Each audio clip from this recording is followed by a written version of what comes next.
We will start this meeting. First, I want to say thank you all for coming tonight. I think this is absolutely wonderful. And I would like you at this time, we're going to stand for the Pledge of Allegiance. And if you would stand with us for 10 seconds after to remember those in Ukraine tonight. I pledge allegiance to the flag of the United States of America and to the republic for which it stands, one nation, under God, indivisible, with liberty and justice for all. Please remain standing.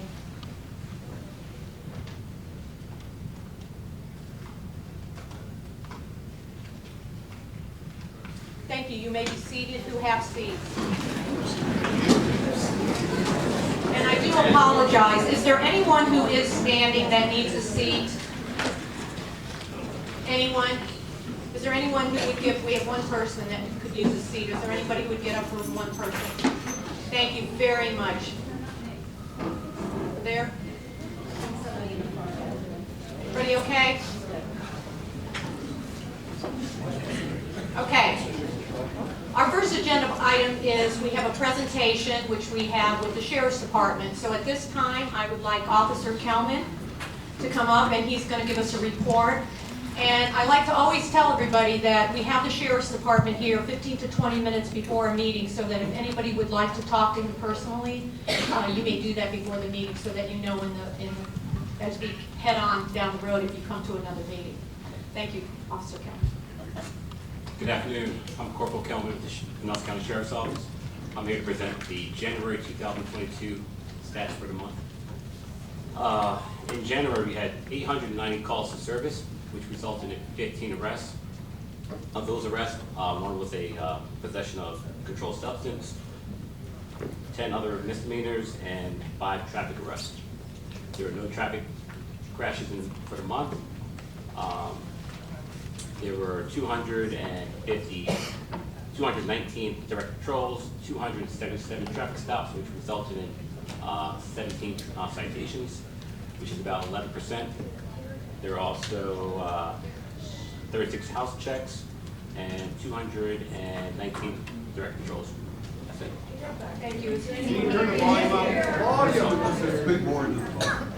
Is it on? Yes. It's on. Speak more. Yep. So that everybody knows when you do get up to speak, you have to speak closer to the microphone, okay? Is there anyone on commission at this time who would like to ask Corporal Kelman any questions? Thank you. Appreciate it. Our second presentation is Pinellas Suncoast Fire and Rescue. Our Fire Chief, Jeffrey Davidson, if you would like to come up.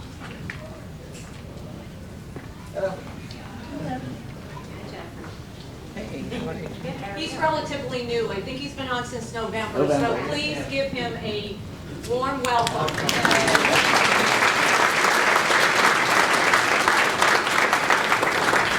Good evening, Mayor and Commissioner, and of course our community. I want to thank you for coming out. Just quite the welcome. I didn't know that they posted I was going to be here, but thank you. You think there's some other issue you guys want to talk about? I appreciate the time. I'll be as quick as I can. So I come every month and I give the report on fire rescue and the incidents that have occurred. And I need to put on my reading glasses here. So for the month of February, we had 55 calls for emergency medical services. So you guys all know, or you should know, Suncoast Fire Rescue proudly serves Indian Rocks Beach, and we provide all the fire and emergency medical services. So we had 55 calls for EMS with an average response time to your house, to your place, to your location of 4 minutes and 47 seconds, which is a pretty good turnaround. And the county benchmark on that is 7 minutes and 30 seconds. So we're very proud to provide that level of service. And we had 14 fire-related calls. Those had an average response time of 5 minutes and 14 seconds, which is a little longer than EMS because the firefighters have to put on their personal protective equipment and things. So that takes about 30 seconds if they're good at it, and they are. One last thing. We have a new fire truck that will be in service by March 19th. It might go a couple days early, But on March 19th, we're gonna have a traditional, it's new here, but it's a tradition in the fire service, gonna have a wash down and push in ceremony where we'll have the community will be there. Hopefully you guys will all come. I'm gonna leave some flyers up here. It's at 10 a.m. right here at our fire station in Indian Rocks Beach. And the chaplain will come and bless the trucks, we'll wash it down, and you guys can dry it, and then we push it into the station, and God bless our firefighters. So, I'm gonna leave these here.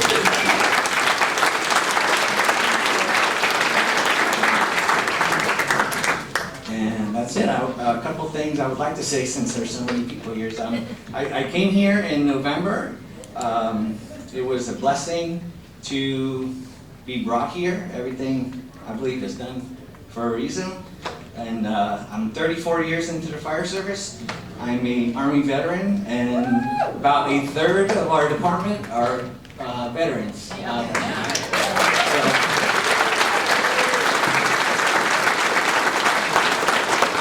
a little fun fact about Pinellas Suncoast, and something that we're very proud of. So I don't know where's the best place to put these. Maybe I'll put them towards the back door if you want to get one your way out. All right. So There's a table. there is. All right. And if you don't happen to get one, you could always go on our website or on our Facebook. And it's Saturday, March 19th at 10 o'clock. Bring the family, bring the children there. And there's going to be some refreshments and things like that. And we'll have a good time. So thank you all very much. It's been a really great job. Okay. Dan, will you call the roll, please? Vice Mayor McCall, Here. Commissioner Hannah, Here. Commissioner Wolfnagel, Here. Commissioner Husband, Here. Mayor Kennedy. Here, thank you. Our next agenda item is public comment. Now, this is public comment that doesn't have to do with an agenda item. So, all of you are here for an agenda item. This would not pertain to you. It's a three-minute time limit. Any member of the audience may come forward, give their name and address, and state any comment or concern that you may have regarding any matter over which the City Commission has control, excluding agenda items. All statements made to the City Commission shall be made to the City Commission as a whole, not directed to any individual City Commission member, and there will be no personal or slanderous remarks shall be permitted. No speaker shall be interrupted, and no debate shall take place between the speaker and the City Commission. So at this time, if there is someone who would like to speak on another item, please come forward. Hi, Nancy. Good evening, Nancy Obarski, 708 Beach Trail. It's quite a party you have going on here tonight. And while we're busy partying, the Army Corps of Engineers is about to pull off the biggest scam on all of us yet, at our expense. They're on the verge of withholding their 60% in federal dollars for our 2024 beach renourishment. And that's unless 100% of the beachfront owners sign an easement. And the easement that they want us to sign would allow tourists and strangers to join us for grill outs right at the end of our decks. And when the Corps, aided by their henchmen at the county, pulls this off, it's not going to be the fault of those who didn't sign. The Army Corps apparently got up one morning and decided to twist the meaning of a 30-year-old law, and the county is letting them get by with it. By statute, it's actually the state that maintains our beaches, but a group of property owners, including myself, armed with solid research, have done our level best to get the county for 2 years to approach the state and at least explore the idea of a legal challenge to this questionable policy change by the Army Corps. Not interested. Instead, the county prefers to hang their hats on largely ineffective letters by Charlie Crist and simply wait way too patiently for our fate to be handed down.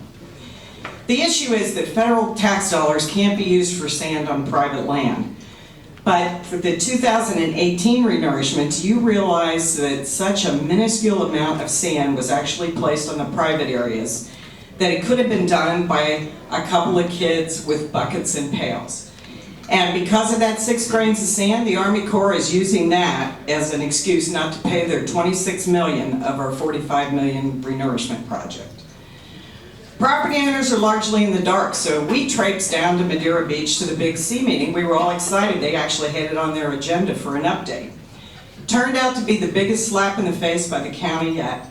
John Bishop, in charge of the county, decided he couldn't attend the meeting.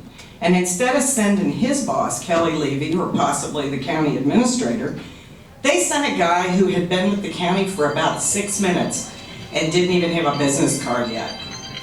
So what happened was they just kept repeating that county mantra that they over and over again. The update is there is no update. Still waiting for an answer from the Army Corps.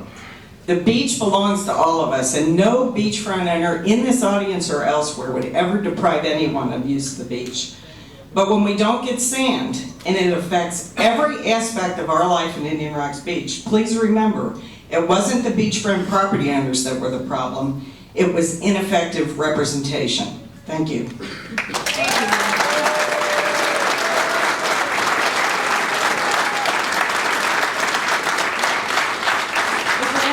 Who would like to speak on another agenda item? Please come forward. That is not on the agenda. Hi, Diane. Good evening, my name is Diane Flagg, 2316 Gulf Boulevard. I couldn't miss the opportunity, especially with everybody here, to thank Commissioner Hufnagel for the 6 years of wonderful service you have given to this city. Everyone is very proud of you. I'm very proud of you. Thank you.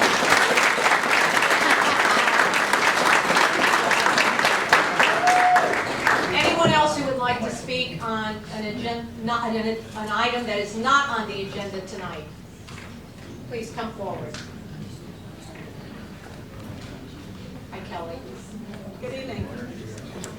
My name is Kelly Sistrick. I live at 448 Harbor Drive South in Indian Rocks Beach. And I'm glad to Kelly, see- hold on 1 second. Please, Can you hear? no talking in the back. Everyone wants an opportunity to be able to speak. Tell them. Okay? All right, Kelly, I'm sorry. I'm glad to see Chief Davidson is here tonight. I'm hoping to get more people involved in coming to the fire district meetings. We have an independent special fire district, so it's not controlled by Indian Rocks Beach. It's a collaboration of Indian Shores, Indian Rocks Beach, Bel Air Beach, Bel Air Shores, and Oakhurst. The local fire districts in the early stages of developing a new ballot referendum that will seek to add a new tax to what we pay now. We currently pay a fixed non-ad valorem assessment. The single-family homes pay $360 a year. And the voters will decide whether or not to permit a new tax to be added to the existing assessment. The initial millage rate has yet to be determined. If and when a new tax is approved, the Fire Commission will be empowered to set any future increases. The district has been trying to finance the replacement of all 3 fire stations, with the Oakhurst station being replaced first. 2 of the stations are very old, and the one in Indian Shores is a leased facility. I'm not here to give my opinions on this issue tonight. I'm still gathering information, and I'm limited to 3 minutes. What I want to do is get more people involved in coming to the fire meetings. The fire district has undergone a lot of changes over the last 4 months. In addition to Chief Davidson, we have a new commissioner for Indian Rocks Beach, and we have a new finance director. It's important that more citizens pay attention to the fire district because there's a lot of money at stake, and more citizen input can help get better results in how these stations get funded. In addition to the direct taxes that we pay, there's EMS funds. We all pay a .9158 tax to the EMS system at the county level each year. We pay a penny for Pinellas tax, and some of those monies can be used. And all of this mix can help be determined by good citizen input. So the next meeting is this coming Wednesday, a week from tomorrow, Wednesday the 16th, and those meetings rotate. And the next one will be at Bel Air Beach Town Hall at 6 p.m. To learn more, you can check the district's website. It's psfrd.org.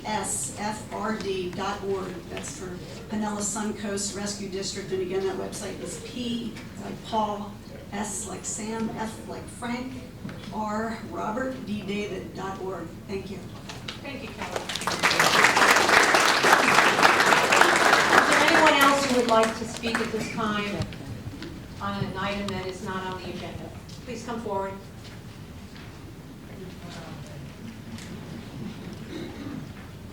I'm going to ask you to hold your applause from now on so that we can continue. Hi. Hi, I'm Art MacArthur. I live at 414 12th Avenue. We've had a place here for quite a few years, and now we've just relocated permanently for retirement. One of the things is I'm a cyclist, and one of the things that I'd like to see as part of Indian Rocks is some traffic easing. I know that probably the strip between, for Indian Rocks is about 2 or 3 miles. And based on the speed limits, what I was hoping for was maybe some reduction in the speed limit, allowing more golf carts to basically keep that traffic easing going. Because even on 12th Avenue, I know the speed limit's like 25, but people, are just by habit or just not paying attention, are constantly exceeding that speed limit. We walk our dogs. I understand there's no sidewalks, which is understandable. I don't really want sidewalks, but being in the road, and I can't tell you how many people I see on a daily basis walking their animals.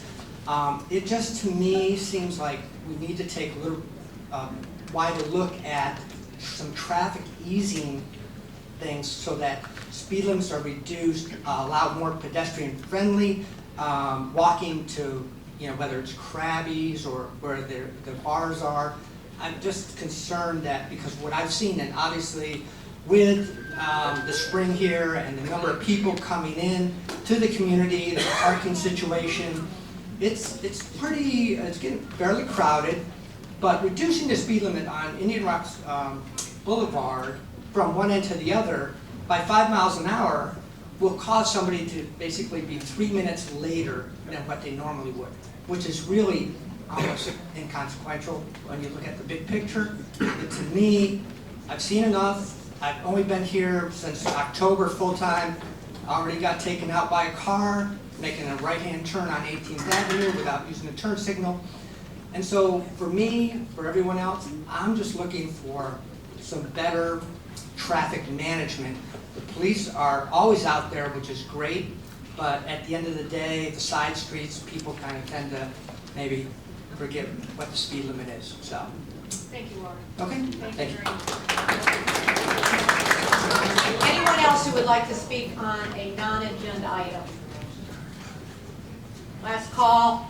Okay, we're going to close the public hearing at this time, and I'm going to introduce you to our city manager in case you do not know him, Greg Mims. And Greg, do you have a report tonight? I was going to do you first. Okay. Randy Moore is our attorney, in case you don't know that. Randy, you want to get Thank you, Madam Mayor. Thank you all for being here. As I joked with one of our council members, democracy gets 10 points tonight. So with that in mind, just a brief update concerning the ongoing legislative session. Committees have functionally closed, convening with the legislative session in Tallahassee. A few bills of note that we've reported on: Senate Bills 520 and 512, and its companion bill, House Bill 325, concerned certain preemptions for short-term rentals. We need not really go into the material terms of that because those bills have functionally stalled in committee. So we're not going to see any new preemptions this session, but as I have advised for each session for the last 6 or 7 sessions, don't be surprised if you see another version next year. To each legislative session, there's been some major issue that sort of derailed some of the progress on those from the legislative standpoint, but it is clearly a priority, and especially coming out of the pandemic, there's been a lot of changes in how we all use our homes, and the legislature has migrated to a lot more preemptions, making it far more permissive to use and utilize your residential properties in commercial ways, as seen by the bill last term on home-based businesses, having nothing to do specifically with short-term rentals in that one. Another bill that we told you we'd be watching is Senate Bill 280 and its companion, House Bill 403. This bill would give local businesses the ability to potentially delay new ordinances by suing and arguing the measures preempted by state law. It would also trigger an automatic court stay that would block the ordinance from taking effect. It also has, most notably for our purposes here as legislators in this community, it would materially change, one, the legal standard for municipal ordinances, but also provide a requirement that local governments write business environment impact statements on all proposed local ordinances, and that's irrespective of your government size or staffing. There's no exemption for local communities who may not have the staff on hand to provide much more than conjecture, but currently ordinances have a presumption of validity, and with some exceptions, they have to pass this sort of rational basis test, and this might elevate that, not just on rational basis, but also the fairly debatable standard that otherwise applies. The bill was approved by the full Senate 28-8, and on February 18th it was amended in the House Civil Justice Subcommittee to read as the Senate version does. That bill is expected to pass the full House. Assuming it's finalized and adopted by the governor, the new law would take effect October 1st, 2022. In light of that ordinance, of that legislative change, I've been in contact with your city manager concerning some amendments to your code that we're going to want to make sooner than later to not to circumvent the law, but rather to ensure that our code is where we want it by that date, and to otherwise, of course, comply once it is effective. The other bill that I'd like to sensitize you to is Senate Bill 620. We've talked about this bill before as it relates to potential claims for business damages, either in gross or in net, based on legislative enactments and legal challenges that we may have exposure to. This is done to increase economic freedom, ostensibly. It's already, the House version passed its last committee in February 23rd. It was amended based on some emergency issues in federal law compliance. It's on the second reading calendar in the House. Assuming adoption in both chambers, it would take effect immediately upon being signed. So we are tracking the legislative session as evidenced by the memoranda that you've received on that, and we will continue to keep you updated. Otherwise, I have nothing further to report, but I'm happy to answer any questions that the commission may have. Any questions for Randy? We felt a really hard time hearing that. There's nothing we do. They can sit down.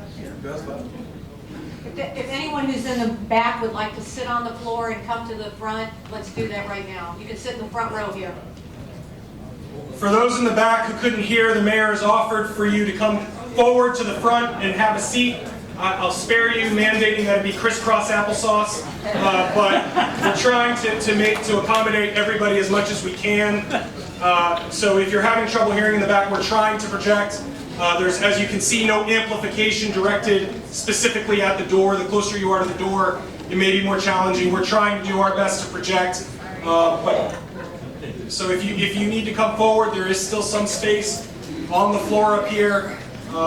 And we'll take a moment, and then the manager will resume his report. Thank you. Word that everybody sounded like me, sir. Hey, excuse me, can they shut the door? People in the back want to shut the door so they can. Is everybody in now? Is everybody in? From a safety standpoint, it may be best to leave that door open. Greg, if you would go on Yes. along with your comments. Thank you, Cookie. I presented or put in the packet my monthly report, but I would be remiss if I didn't address one item. Over the weekend, unfortunately, our city, along with cities from Dunedin all the way to Indian Shores, dealt with a carjacking that originated in Dunedin.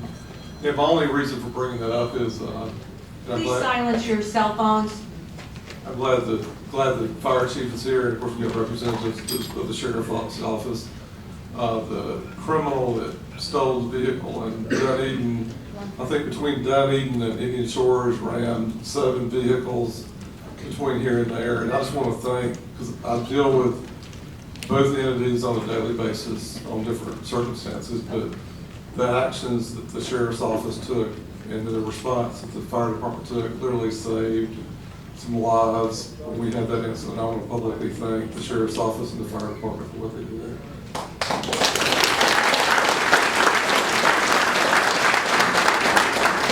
So the public will know the individual that did what he did was charged with 2 counts of carjacking, 9 counts of leaving the scene of a crash, which means that he ran 9 vehicles between Dunedin in Indian Shores and 9 counts of DUI and property damage. So he's a fine individual.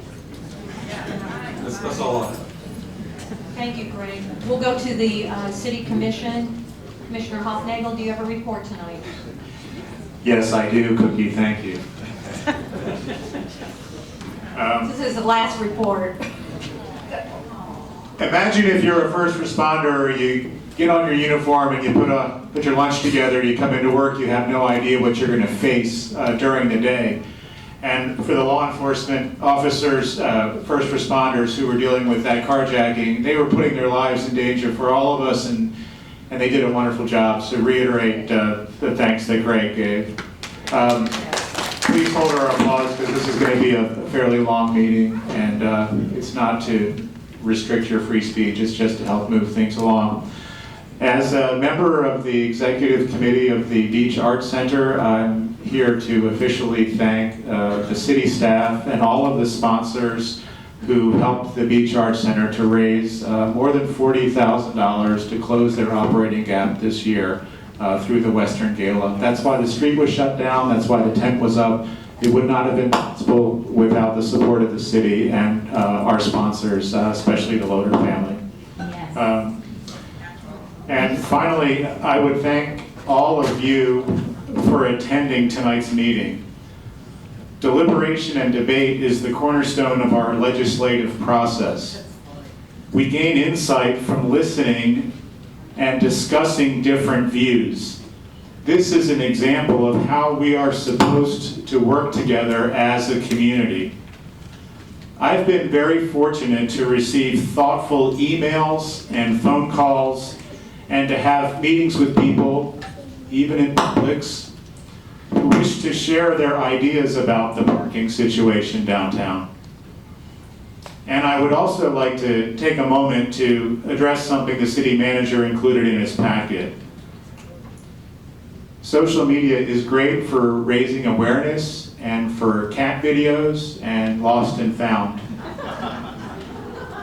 Your commissioners, we are accountable to you, and we are prohibited from publicly discussing agenda items on social media. We're muted by the Sunshine Law. Okay, we care deeply, and we're all working very hard on this topic, but we're not doing it on Facebook. We can't. Okay, so coming here tonight to listen, to share your views, and to help us, that really matters. And I want to thank you for showing up. It's very easy to post a comment. It's harder to come and show up, have to stand, and deal with a large crowd. So please give yourselves a round of applause for participating in the community. And finally, I would like to thank all of you for letting me be one of 5 elected officials to represent the city residents over the past 6 years. It's been a true honor and a privilege. I want to thank the city staff, the ones that aren't here as well, the charter officers, and my fellow commissioners for your support, your collegiality, your friendship. It's really meant the world to me, and I thank you from the bottom of my heart. As most of you know, I'm taking some personal time. I'm going to go recharge my batteries. I'll be back. I'll be active in the community, and you'll still see me around, and I'll consider additional public service opportunities as and when the need arises. But it's been my honor to serve you, and what a great way to go out to see everyone actively participating. I gotta say, I couldn't have asked for a better farewell party. Thank you so much.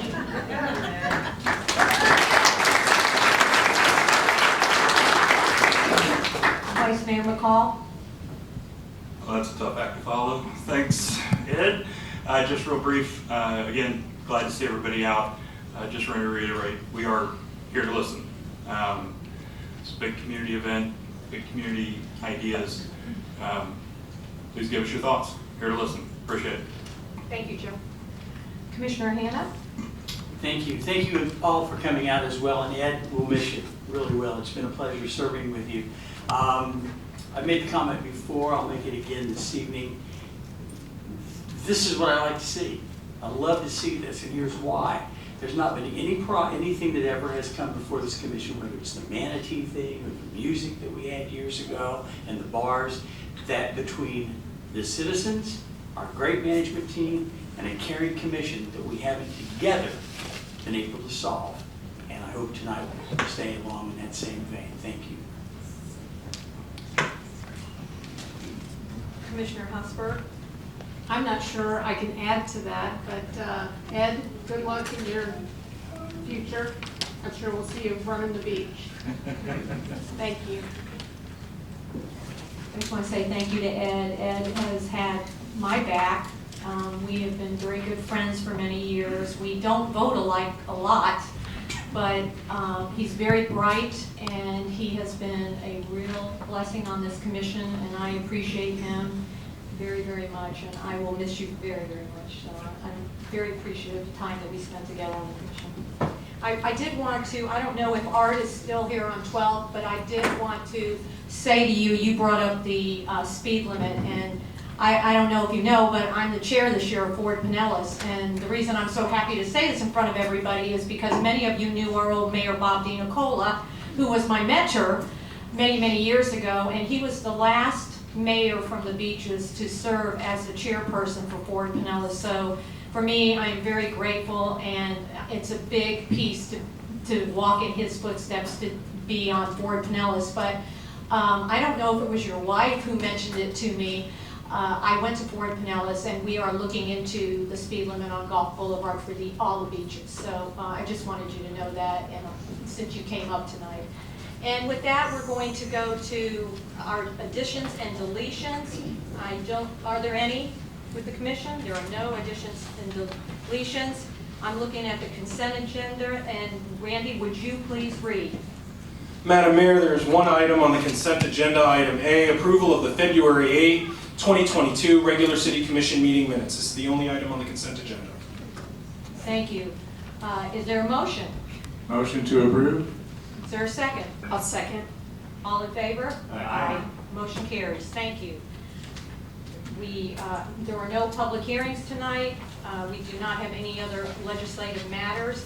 And so for here, we are on to the item that all of you, I think, are here tonight for, the work session item, the discussion of the public parking and the pros and cons of a parking garage in the Narrows Business Triangle. And before I turn it over to Greg, I would like to say to all of you, thank you for everyone who emailed the city with your thoughts. Thank you for those who came to my business. And I had some really great conversations. We are working on a couple of the items that were brought up that were really awesome. And I want to thank the staff, Greg, for all. As far as I know, I saw all of them, the emails, and he did reach out to everybody who emailed him. So I'm really appreciative of you, Greg. And with that, if you would, I'm going to turn it over to you tonight. Thank you, Cookie. Parking, and particularly parking in the business district, has been a topic of conversation for decades. And just to let you know, I arrived in 2013 after a lot of these studies, but one of the things that we undertook after I arrived is that we worked with the commission and the staff, and as a result, that's what the topic is tonight, the Triangle Business District, is we've added 34 parking spaces in the district. We added seven motorcycle spaces, and you know, when you have a crowded space, you get what you can, and we do have a large contingent of people who ride motorcycles, so we added those. So we tried to squeeze, and the primary focus of the addition of the parking spaces in the district was in the what used to be the location of the solid waste facility. You know, years ago we moved that to Largo, and we picked up that park space. We put in the volleyball court there, and then we were able to add 15 spaces in that location. So we continually have looked at the district and tried to squeeze and add what we can. Through the years, as far back as 2009, the city's paid for 3 different studies that somehow were related to directly or indirectly to parking. In 2009, there was a special area plan that was done by the University of South Florida. And in that study, and it's in the agenda package that you have, there were comments and recommendations concerning the city looking forward towards accommodating future parking demand. In 2010, the city hired a group called Renaissance Planning Group. Same kind of comments came out of that study. Made reference to public parking structure and surface parking. And I will tell you, as a result of that, back in about that time, the city made some changes to one-way streets and added some parallel parking, some additional parking was added. And then in 2019, Ford Pinellas did a visioning process with the city where they looked at Guth Boulevard in the business district, excuse me. And there's comments about the discussion with the public during that process for the creation of a parking deck or a shared parking garage. And they went on to make recommendations that the city possibly should consider metered parking for the district. Jumping way ahead of 2019, on January the 13th, Governor DeSantis made a visit to IRB and specifically to Krabby Bill's. Matt Loader of the Krabby's contacted me before the event to let me know that the governor would be in town. In the city and the fire department and the sheriff's office, we work with Krabby's on some security issues and setup for that event. And I think a good number of people that probably were in the room were there, and it was a widely attended event. But the Krabby's team brought to my attention before the governor arrived that they would have a brief opportunity to talk with Governor DeSantis when he arrived, and they particularly brought to my attention that they intended to bring up the issue of parking to the governor and the possibility, if there was a possibility, of any state funds for infrastructure related to that. At that same time, as your city manager, I contacted each commissioner individually and made you aware, number one, of the governor's visit to IRB and that Krabby's team intention to bring up parking in the district, just to keep each of y'all in the loop. The governor made the visit to IRB. It was, like I said, widely attended. Fortunately, everything went off well. I had the very brief opportunity to say hello and greet him and meet him. At a later time, not when I was in the room, the Krabby's team had the opportunity to sit down and talk with the governor, and the governor specifically asked Krabby's about the business environment here and their needs, and there was conversations about COVID and businesses surviving COVID, but at that point, they brought up to the governor about the possibility of infrastructure money for additional parking or some parking structure. And the governor indicated from his chief of staff that they would go back and look at funding possibilities through the state for that type of project. On February the 15th, I informed the city commission that the governor had indeed visited, of course y'all knew that, and that the governor had been approached by Krabby's about possible funding for parking enhancements or parking additions in the business district, and that we needed to discuss that publicly so we could air the whole topic publicly, and that's the results of the meeting tonight. On March the 1st, the city's finance director, the public works director, and I had a video call. Let me back up. I'm sorry, I missed one thing. On February the 15th, there was on March the 1st, I'm sorry, March 1st, there was a video call with the finance director, the public works director, and I had a video call with Adam Calloway, who's the deputy secretary of the Florida Department of Economic Opportunity, and one of his assistants. What we concluded as a result of the communication was that it was highly unlikely that the city would receive 100% of the funds to construct really anything, and particularly a parking garage. And this was based on the source of the funds. The source of the funds that was mentioned in a previous conversation was under the Job Growth Grant Fund. And the reality was that in that fund, there's currently $2.6 million in that fund. And their plan was to add another $9.1 million in July this year. But the thing that got my attention in the video call was that I asked the assistant director who we were video chatting with, how many pending applications do you have? And he told us on the phone they had 7. So I've worked on grants for local governments for my whole adult life. I know how this process works. If you have a fund that has 2.6 million and 9.1 million, and you have 70 government entities in Florida asking for money out of there, you're not going to get money to build anything. And you know, I've been involved in one other private public parking garage in my career, and they're literally millions of dollars. The going rate for a parking garage now is about $27,000 a space. So if you multiply 27,000 by, say, 200, you can do the math. So the number that I had in my head was $6 million. So I knew from the conversation that we had on that video call that there was no funding source at the state level to pay for that. And there were additional complications.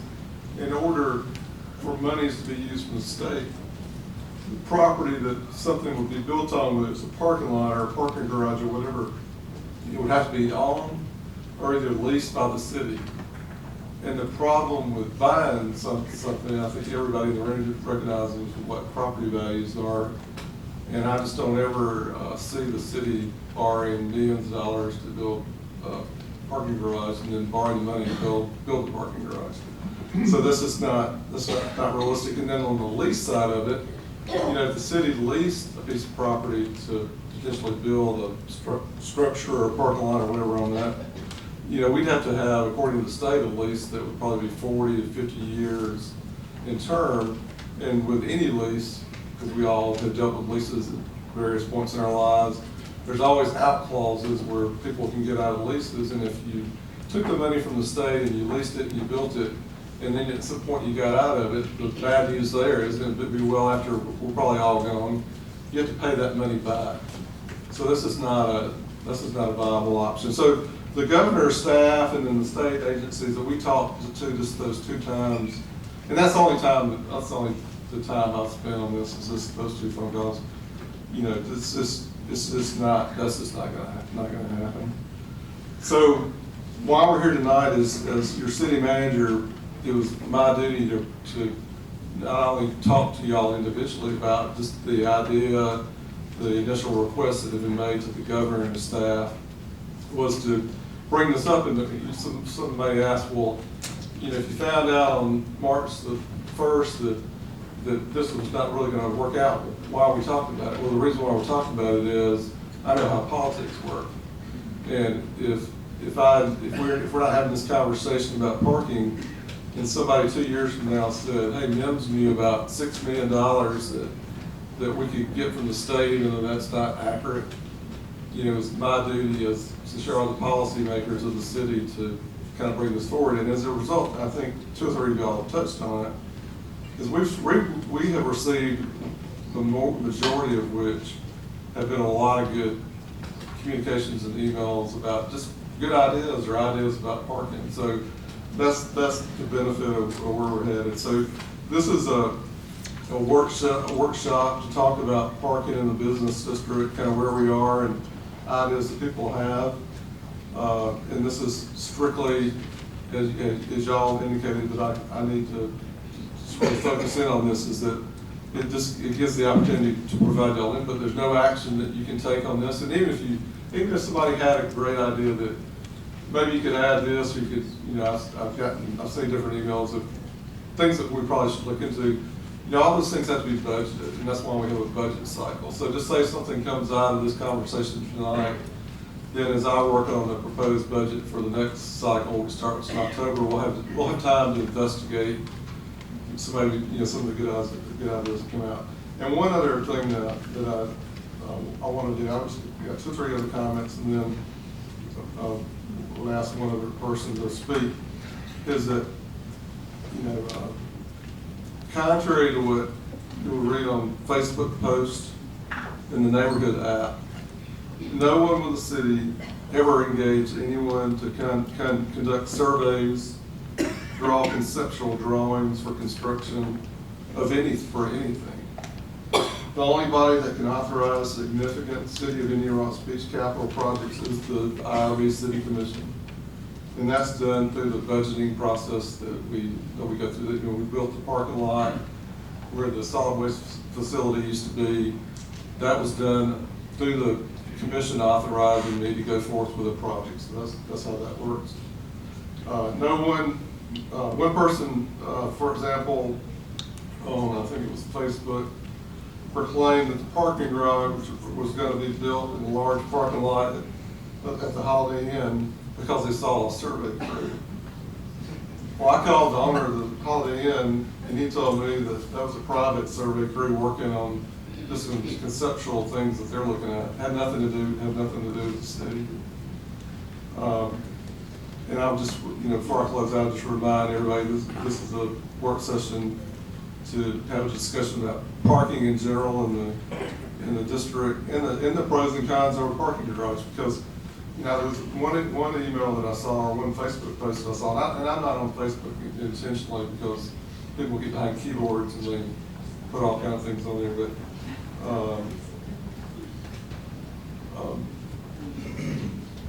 But that's the process. So this whole conversation about the parking garage was initiated by a long-term committed business that we have in town.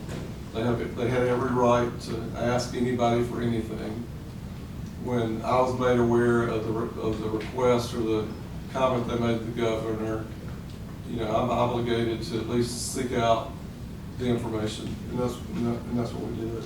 One thing, since Krabby's initiated the original conversation to the governor, I want to give, as part of my presentation, just give up a couple minutes for a representative of Krabby's to come up and to explain their perspective and what they asked. So I think JT, are you? Yep. And then when he finishes, I'll be happy to answer any questions that y'all have, Mayor. And then after that, we can start with public comment. Everybody hear me in the back? Good? Yeah? Okay. Well, first and foremost, I'd like to thank all of you members for your leadership and your public service today to help IRB continue to thrive and grow. Also, thank you to the community behind me here. I mean, this is awesome. This is so cool to see everybody here participating, kind of voicing their opinions. JT, give your name, your full name, and your address, please. Sure. Okay, so my name is JT Corrales, 7850 128th Street, Seminole, Florida, 33776.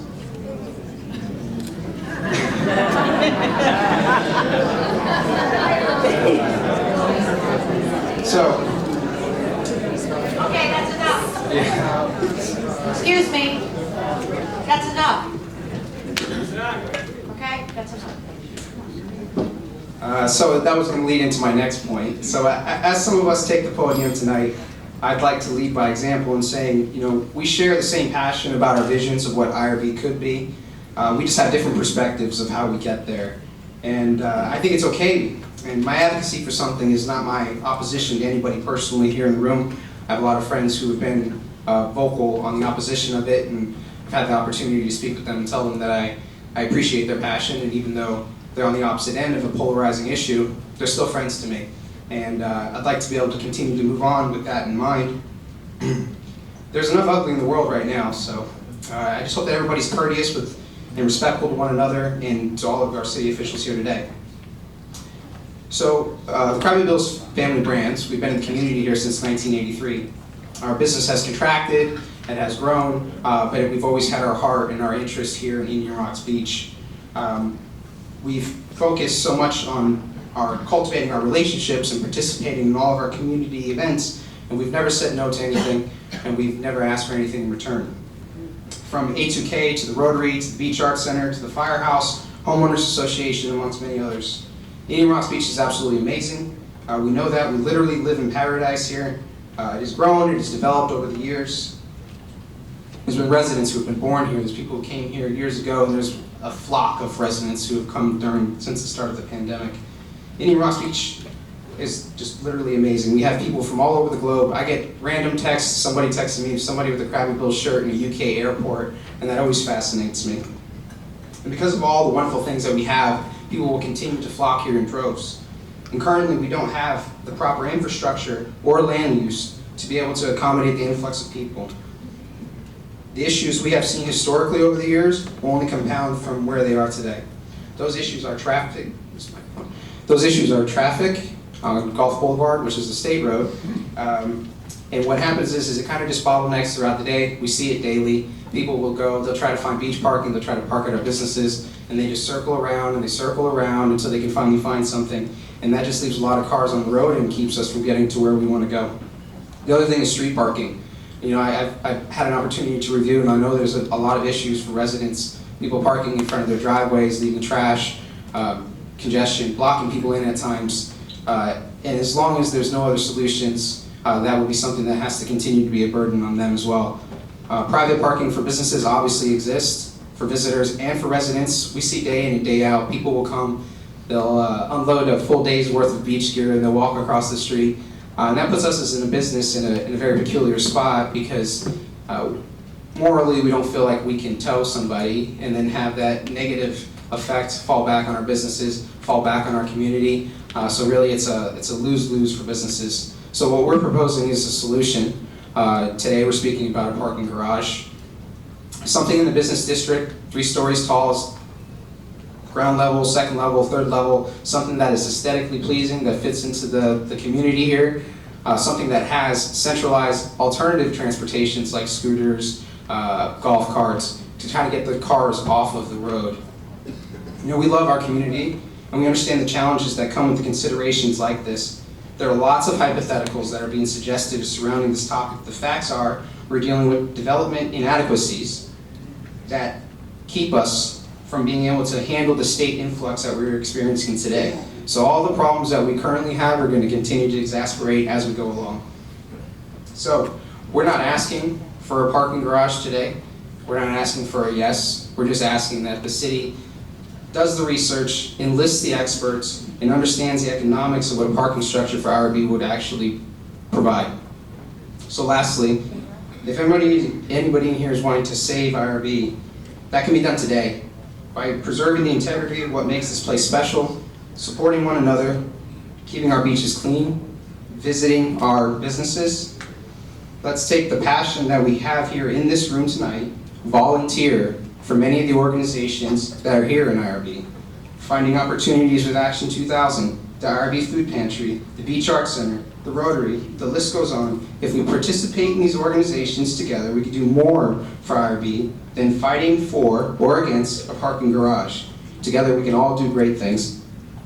Thank you again for this opportunity. Love thy neighbor, and God bless you all. Thank you. Thank you, Jason.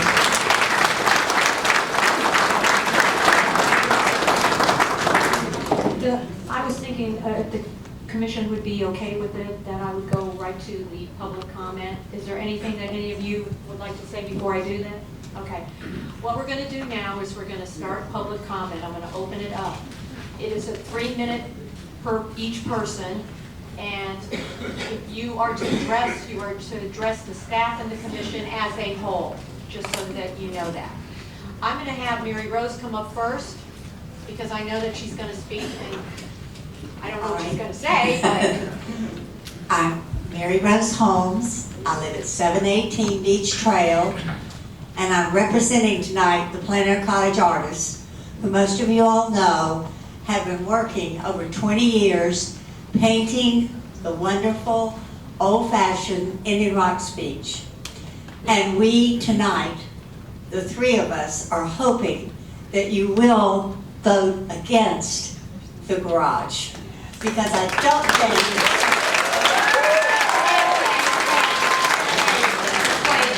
think it just takes time. We try to raise the awareness, as our commissioners and our city manager has, of how wonderful our old-fashioned, old Florida Indian Rocks beach is. I don't think a garage will fit in. Thank you very much, and God bless you. Thank you very much. Tiffany, if I could just speak for a second. Yes, you can. Just to be clear, there is no vote. This is a work session. The purpose for us gathering today is to hear your views. I'll repeat, there is no vote. There's no proposal. There's no ordinance. There's no anything. Please understand, we really want to hear you, but cheering about votes and not votes is not going to help us get your opinions. Please. All right. Who would like to come up next? Well, thank you. Hi. My name's Joe Romano. I live at 359 12th Avenue, Indian Rocks Beach. Hi, Joe. Hi. Thank you all for being here as well. Anyway, I've been coming down here, well, I moved down here in 1974 with my parents. The first thing I did was, when I got a chance, is I walked over to Indian Rocks Beach. I never ever forgot what that felt like. It was just the most beautiful thing in the world. My mistake was I came with my dog and no shoes. It was in June, so my feet were hurt. And the police officer at the time said no dogs were allowed on the beach. But anyway, I took that home with me, that this was home to me. So what I did after that is I went to Seminole, I met my wife, we had a couple of kids, we lived in the house, overgrew that.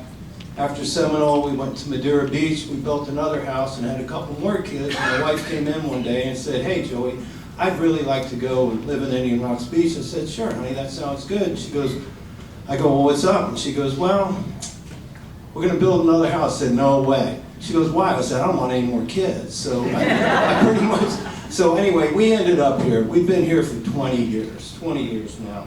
And for a while I've been just sitting back and looking around and watching everything grow. And I'm a little bit upset about the commercialize that's been going on. You know, I mean, I know it's not on the agenda, but Airbnb, city, street parking, infrastructure, life safety, and I know that gentleman, fire marshal, said it took 4 minutes. My wife fell off her bike. It took the guy 1 hour to get there. Yeah. So anyway, but on a Thursday, Friday, Saturday, Sunday, it's hard for anybody to get anywhere. So let's put more cars on the beach? I don't think that works. I was part of 3 parking garages, 2 for the VA and 1 for the city of Indian Rock, the city of Clearwater. We were a design team. We researched robotics. We couldn't afford it. That was a lot more than $27,000 a space. And then we ended up with concrete. We met their beach design. There was 3 bidders, me and 2 other guys, and Joe Kokolakis won it. He put the parking garage right downtown in Clearwater Beach. Long story short, it's supposed to help traffic flow, supposed to help parking. It did do that. Did nothing for the traffic flow. It did just the negative. And Clearwater Beach, I have many jobs up there right now. I don't even go there certain times during the day because you can't get there. It's just, and they have a lot more beaches than we have. So if we put a parking garage, put more cars on this side of the beach, that's not solving anything. Cars need to get off of the beach. Maybe the businesses can get together and come up with a valet. You know, like they do down at Siesta Key, a friend of mine told me. It works very, very well. There's an app. They can come around and get golf carts. They get an independent guy. Is that me? All right, but anyway, thank you very much. Joe, thank you for coming tonight.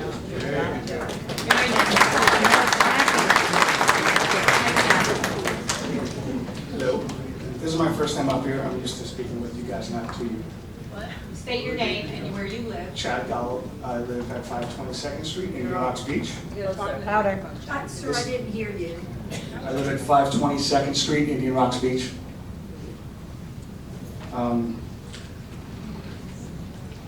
A lot of things I had written down before I listened to Greg speak. Some things might be valid, some things might not be. So I'll start with bread, milk, and cereal. That's the wrong one. All right. Good evening, neighbors.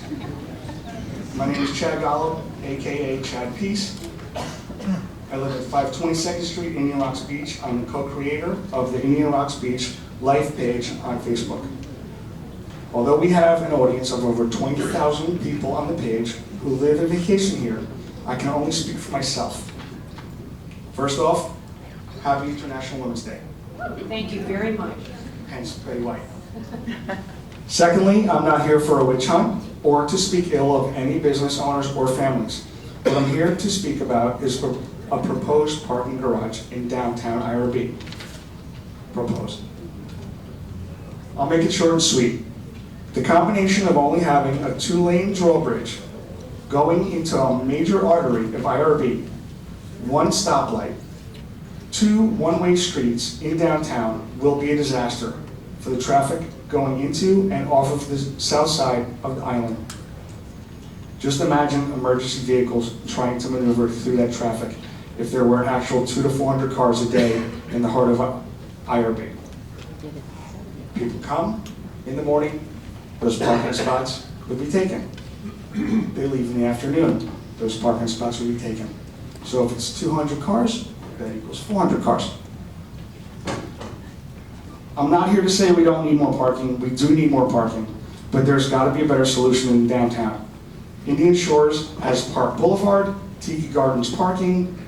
There is still a 1-lane road there. There doesn't seem to be traffic there ever. I drive that road every day taking my kid to Madeira Beach for school. There's plenty of parking in Indian Shores with parking lots. If the proposed garage is intended to be for beachgoers, in my opinion, it should be built in the middle of the island, around maybe 23rd, where there's some land. So both Bel Air Bridge and Walsingham Bridge would have equal access. If the proposed garage is intended to be built downtown to bring in more business to downtown and not beachgoers, I'm against it. Thank you for your time. Thank you, Chad. Who'd like to speak now? Hi, Brian. Brian Golden, 420 18th Avenue. I came here to speak in favor of a garage. I think a lot of people, for some reason, believe a garage is going to bring more people here. Who goes to a beach town because they have a garage? They're already coming here. You know what? We're going to be respectful tonight of everybody, okay? I'm not going to let anyone talk when you're talking.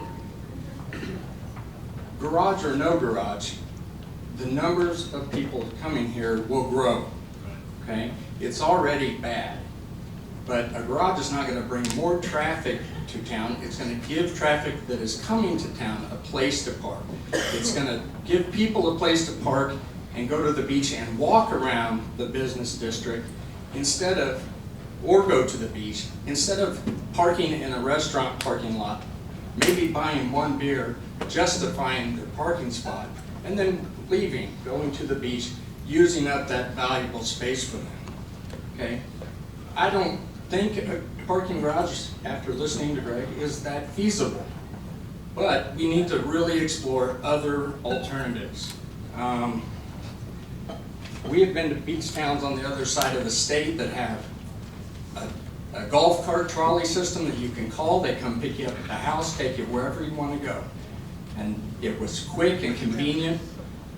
The people that come to the Airbnbs here, they flock to the business district, using, filling up parking spots. That would help take a few cars off the road. Bike rentals, scooter rentals, there are companies willing to step right in, pay for everything, and get it running. So we need to look at other alternatives, okay? But just voting no without presenting any ideas is not really, you have to put some thought into it. What are the alternatives, okay? A garage is not bringing more traffic down here. It's giving the ones that are coming a place to go and park. And we should have paid parking, metered parking at the beach accesses for the city to make money. They're so crowded, we can't even get in there. On 18th Avenue with the lot there, it's a mess. Okay? So maybe if you have a city sticker, you're exempt from paid parking. That's it. Thank you, Brian. Who'd like to come up next? I'm sorry, I have a patient I have to go see. Does anybody mind if I speak next? Hi, I'm Peggy Cordell. I live in Indian Rocks and I have since 2000. I lived in Reddington Beach for a year before that. So I live at 420 18th Avenue. I own a business here in Indian Rocks Beach. I'm sure many of you, I've seen in your houses. Peggy, talk to care for you. Sorry. And what I want to say to you tonight is I'm not a first responder, but I do travel every single road in Indian Rocks Beach very, very often because I go into people's homes and care for them. And the parking up and down the streets, especially on the weekends, especially this time of year, is very, very difficult for me to get to my patients' houses lots of times. And when I'm having to sit in traffic for a really long time, to get from one end of Indian Rocks Beach to the other end of Indian Rocks Beach, I think about the amount of emissions that are being put into the air that turns into pollution that comes, eventually ends up in our water. It bothers me that we don't have an alternative for people who come to Indian Rocks Beach to have a place to leave their vehicle, to walk, to bicycle, to do things like take a shuttle, take a trolley, do whatever they need to do to get to the various businesses and the various beach accesses, because we do have such a limited number of beach access spots. So I really do think that we need to just explore what the ideas might be to make the situation better, because it's certainly not getting better. It is much busier than it's ever been in the history of me living here. And so I hope that we at least explore what the possibilities would be of easing the number of cars on the road, and maybe doing a little bit better job of not letting people park on the streets in Indian Rocks Beach. I know we've put up more parking, no parking signs, but I would like to see them on every street except for residents. Thank you. Thank you, Peggy. Who'd like to come up next? I will. Hi, my name's Laura Mears O'Donoghue, 3375 21st Place Southwest. I'm part of the original Mears family that goes back generations on Indian Rocks Beach, back when it was a dirt road before many of you even knew what Indian Rocks Beach was. Now, my presentation isn't as nice as everyone else's, and there's reasons for that. So moving forward, I came across this flyer stating there would be a general meeting in regards to a proposed parking structure.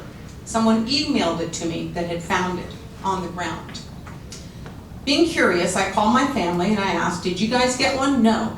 Called a neighbor, no. Did you get one? No. Called a few businesses, did you get one? No.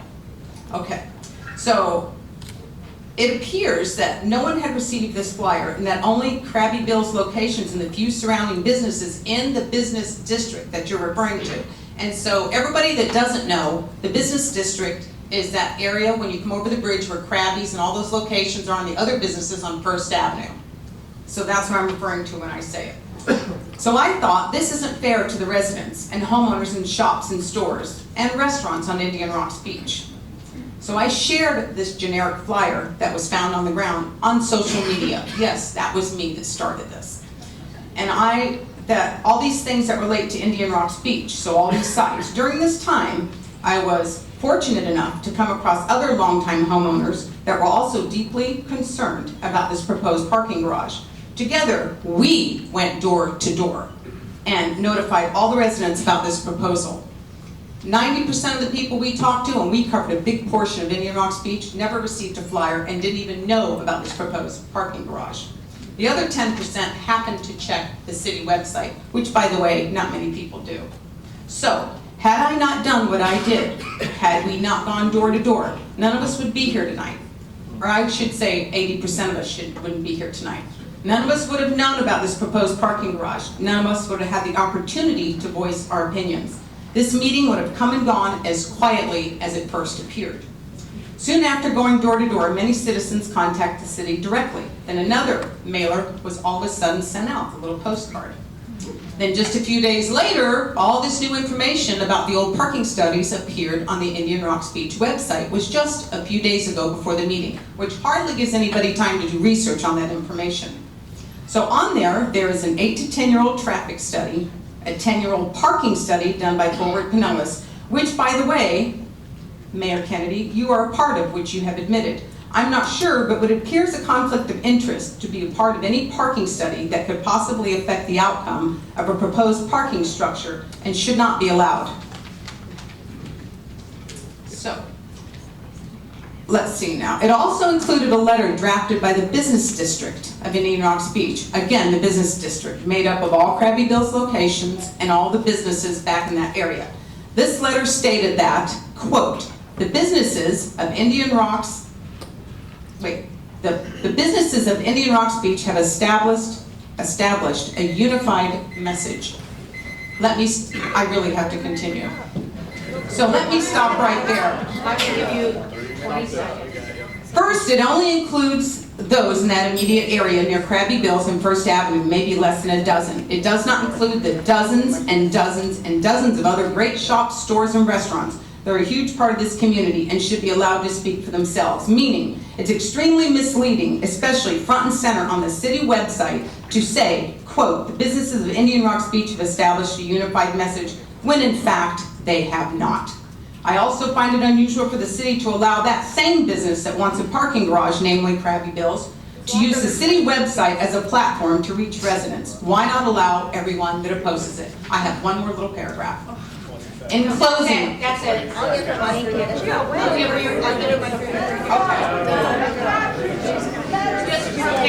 Just her paragraph. In closing, I want to address the letter from the city manager, Mr. Mims. You stated that there was misinformation being spread on social media and that Indian Rocks Beach Life and the Nextdoor site were not reliable sources for city operational information. With all due respect, Mr. Mims, had you shared this proposed parking garage information publicly, had you notified residents and business owners properly and in a timely manner, we wouldn't have had to resort to using social media as a source to find out valuable information that would greatly impact the residents and business owners of Indian Rocks Beach. I think it's high time that the elected officials start doing their jobs and start preserving and protecting this beautiful city and stop neglecting and stop neglecting the quaintness and beauty that makes Indian Rocks Beach such a desired destination. There's no more room to build. We are officially at capacity.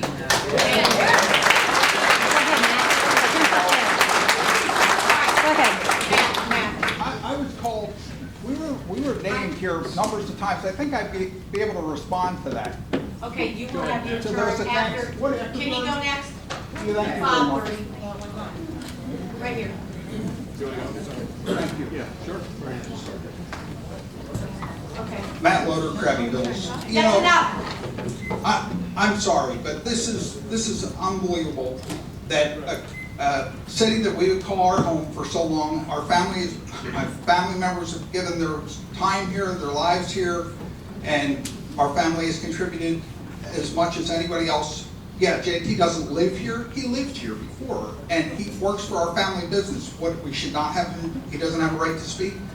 The personal attacks against our family business, simply because we're saying we have to have a solution, folks. We're not, I met with one of my neighbors, Lonnie, today, and we agreed to disagree. And I can respectfully tell you, I love that guy. He's a great neighbor, he's a great asset to the community. I don't knock him, and he's not knocking me, I don't think.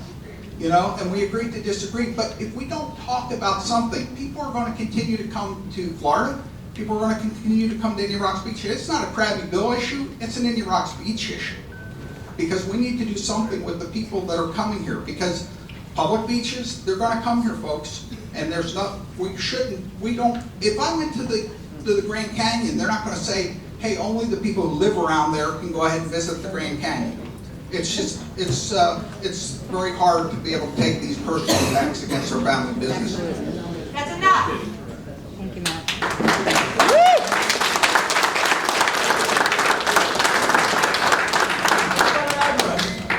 Hi, my name's Bob Linderman. I live at 2414 Coral Court.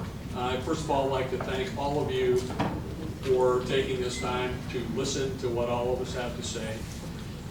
And I'm apologetic for sort of the villainization of you, Greg Mims, the loaders, and other people here. This whole thing, as you heard, somebody finds something on the ground, puts it on social media, and we immediately get to the point where there are people who have plans and people, there's this nefarious kind of stuff that are going on in our city. When most of this study and looking at this has been looked at over the last several years by you guys, and if any of these people had shown up, they would have actually seen that parking is a big issue to us who are residents. I've only lived here for going on 32 years. So 32 years ago, I wouldn't have proposed or thought that we needed to deal with these issues as we do today. Every day, it gets worse in Indian Rocks Beach. Our quality of life goes down because we're trying to figure out how we can accommodate all the people who come here. And we do have to do something about parking. Maybe a parking garage is the right way to go. I don't know, but something has to be done. If we had a parking garage and we took all the people off the streets, we'd have a safer environment and a better quality of life. Anyone who villainizes the loaders knows nothing about Indian Rocks Beach. These people have supported us through everything that we have done for at least the 32 years that I've been here. And I'm really sorry to see the villainization that's going on and the dark side of technology, which is social media, which anybody gets an opinion and it gets. But our opinions matter. Hey! Any more talking out and the policeman will take you out. I'm not going to put up with this anymore. We have people who came here ready to fight about, as Greg went through, nothing, because there has been no proposal. We're not voting on anything. There's not been any surveys done. And as you and other people have sort of spread around, we've got this plan. Don't Anyway. do that too. It makes me very angry what I saw. Many of the people who are weighing on this are also outside of Indian Rocks Beach and have no business weighing in on this one way or the other. Thank you. Thank you. Anybody can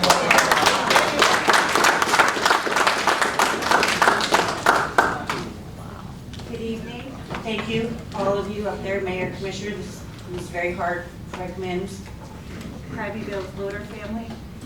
No one should ever be hurt in a family way. My name is Lauren Golub. I live at 520 2nd Street, IRB. My concern is parking lots are dead or dying, and how we use the curb is changing, said Rich Barone, VP of Transportation for Regional Plan Association of New York, New Jersey, and Connecticut. The RPA released a report in November urging cities to get ready for autonomous vehicles. It predicts that by 2045, 70 to 90% of all cars in cities could be autonomous.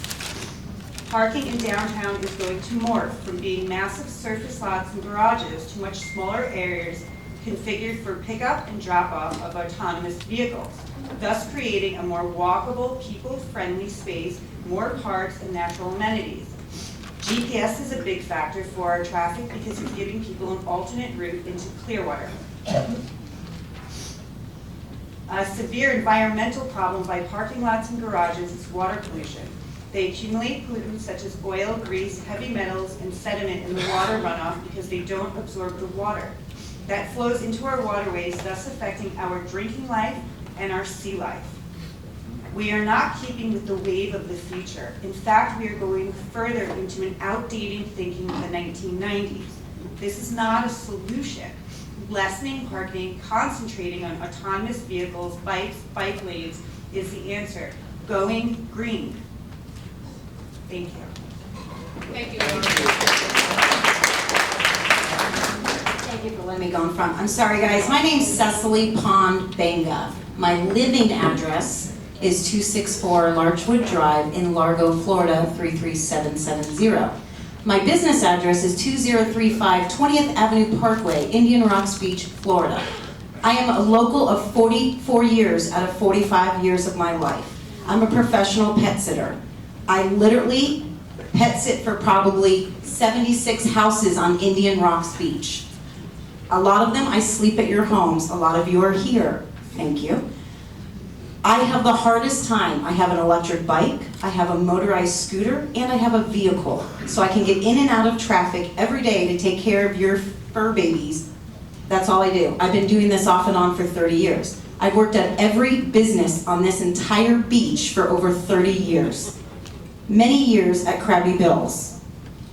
I support this because I need help getting to and from your homes to take care of your animals. When you like to go vacation in Hawaii, go vacation in Madeira Beach, go wherever. It's the hardest thing to take care of people when I can't get to and from a certain area and it takes me 45 minutes to get there.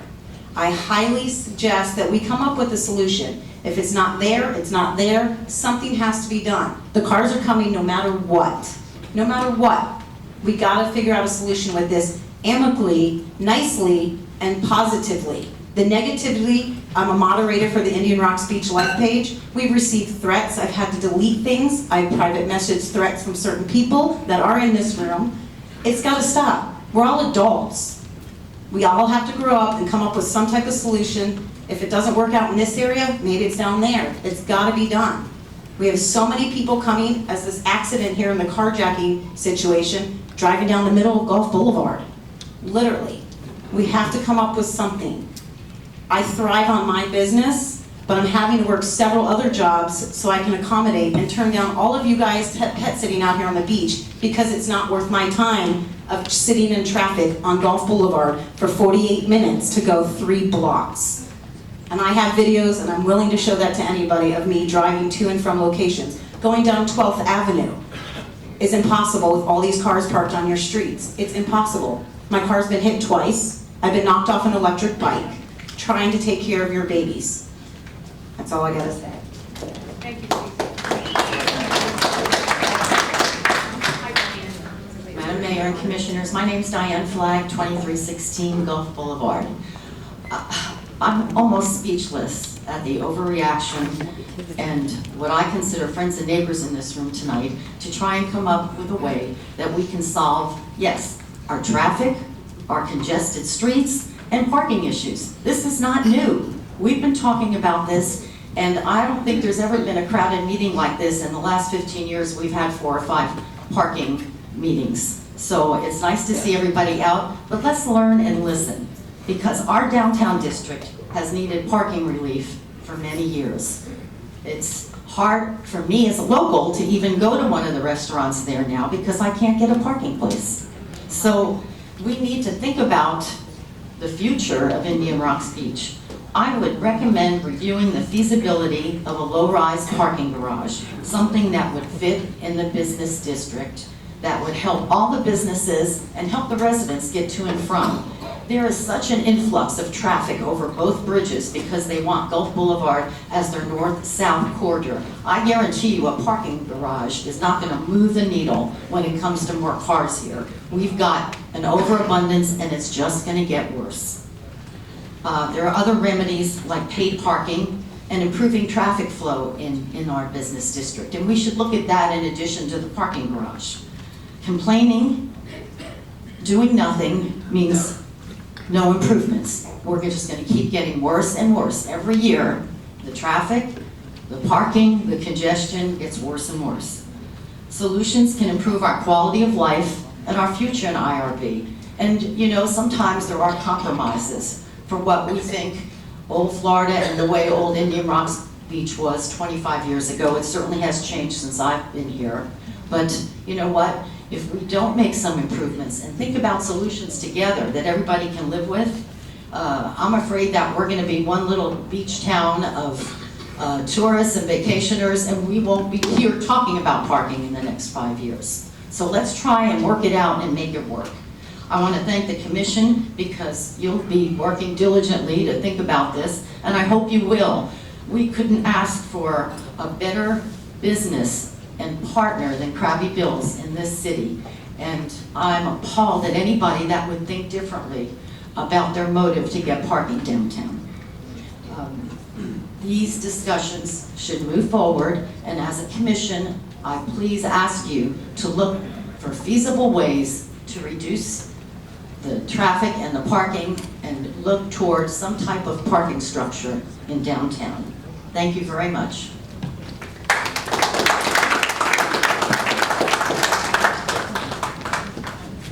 Good evening, my name is Eric Meyer, I live on 2316 Gulf Boulevard in New York Beach.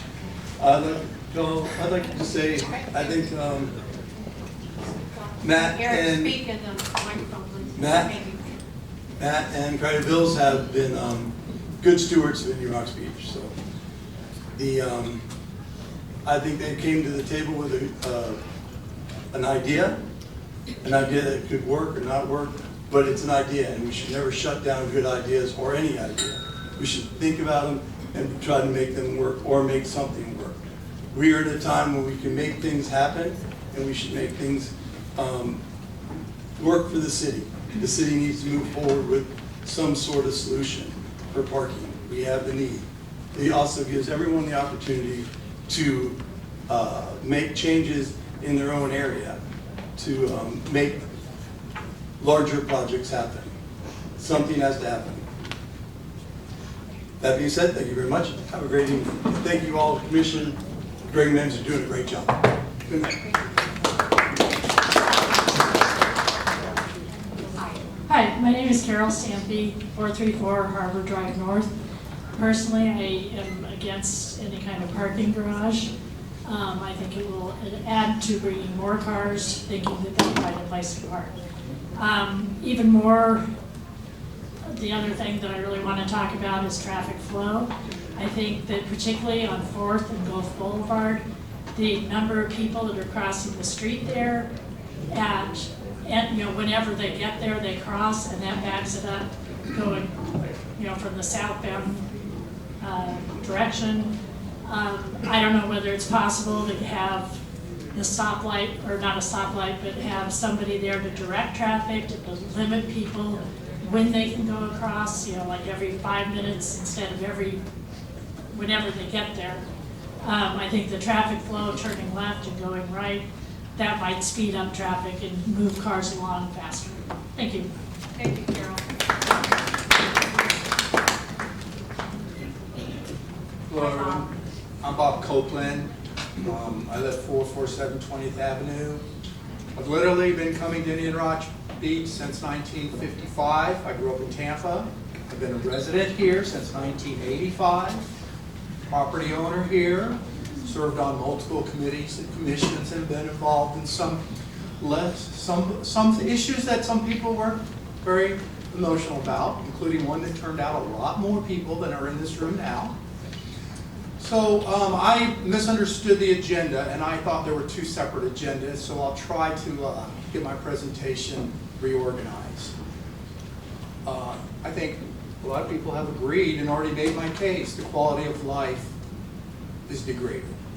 There's a public safety issue. The issue is traffic. Parking is the symptom. Fine, build a parking garage.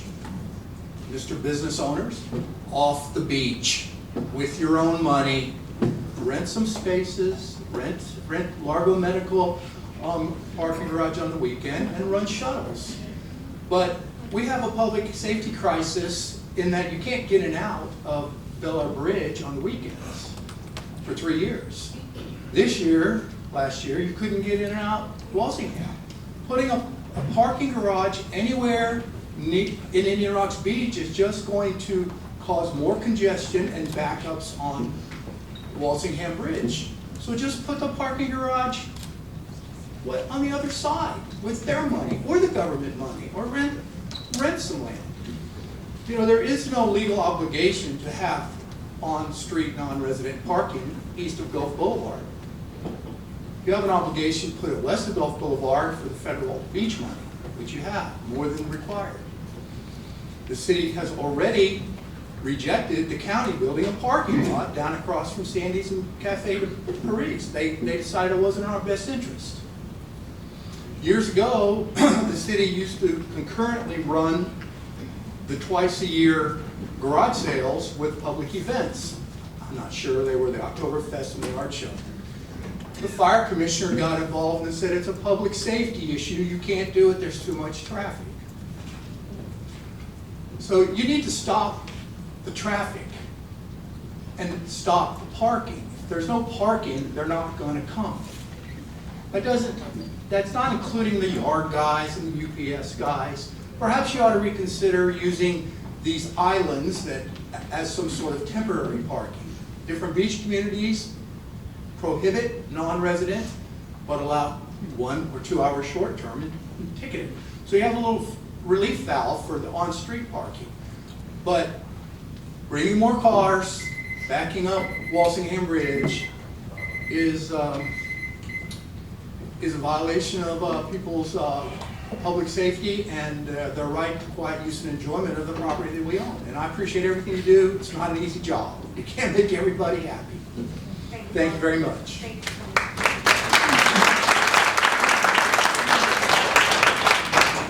Olivia Bush, 336 La Hacienda Drive, Indian Rocks Beach. Good evening, everyone. To Mayor Kennedy, our city manager, commissioners, and everyone else who came out to this meeting tonight, I'd like to introduce myself. My name is Olivia Bush. I'm 26 years old, and I've lived in IRB my entire life. I'm fortunate enough to live on the same street that my mom grew up on. She's told me countless stories of the old IRB and its magical charm. She remembers playing in the streets with her 5 brothers and sisters until dark, exploring the dirt roads filled with pine trees, and going across the street to get candy at the food basket. I've enjoyed swimming in our bay, surfing with the 8th Avenue crew, and experiencing all the natural beauty our little town has to offer. Whenever I tell anyone about my home, I brag about this safe, quaint community that feels like a family and welcomes its visitors like its own. Part of what sets our beach apart from others is a small town charm that has endured for generations. This unique feature of our community has stood the test of time despite the significant influx of newcomers.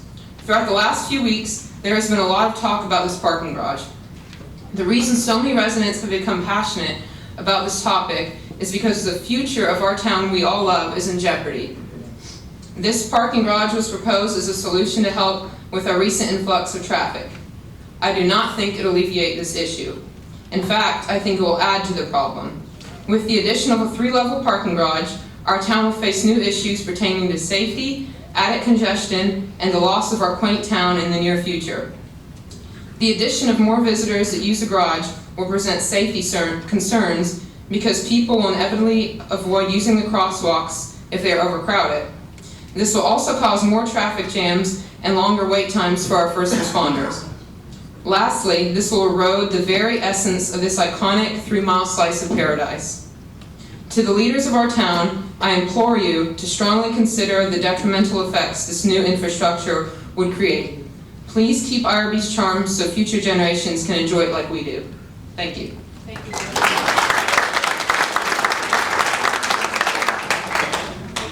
Hey, Don House, 21 on 4 Beach Trail. Like about 20 years ago, before I was kicked off planning and zoning, I suggested that the city buy the GTE building. I thought it would be a great place for parking garage, intercept the traffic as soon as it came across the bridge, but not being a member of the cult, no one listens, of course. So I'm still not a member of the cult, so what I'm saying tonight is not good to me.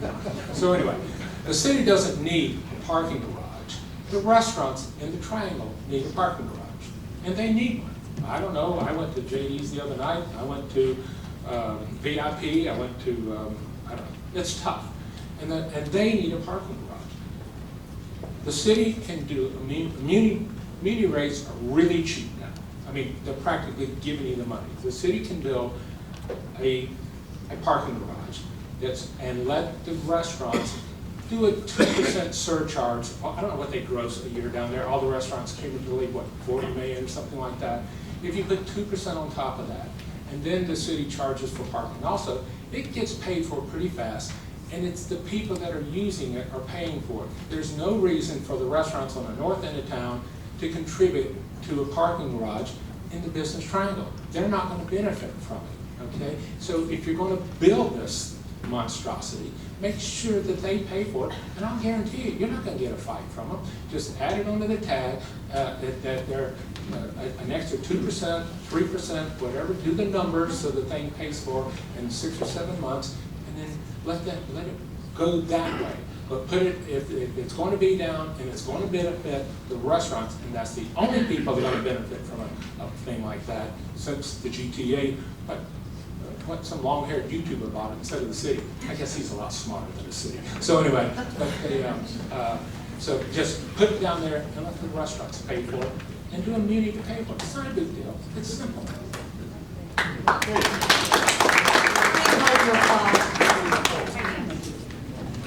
Here we go.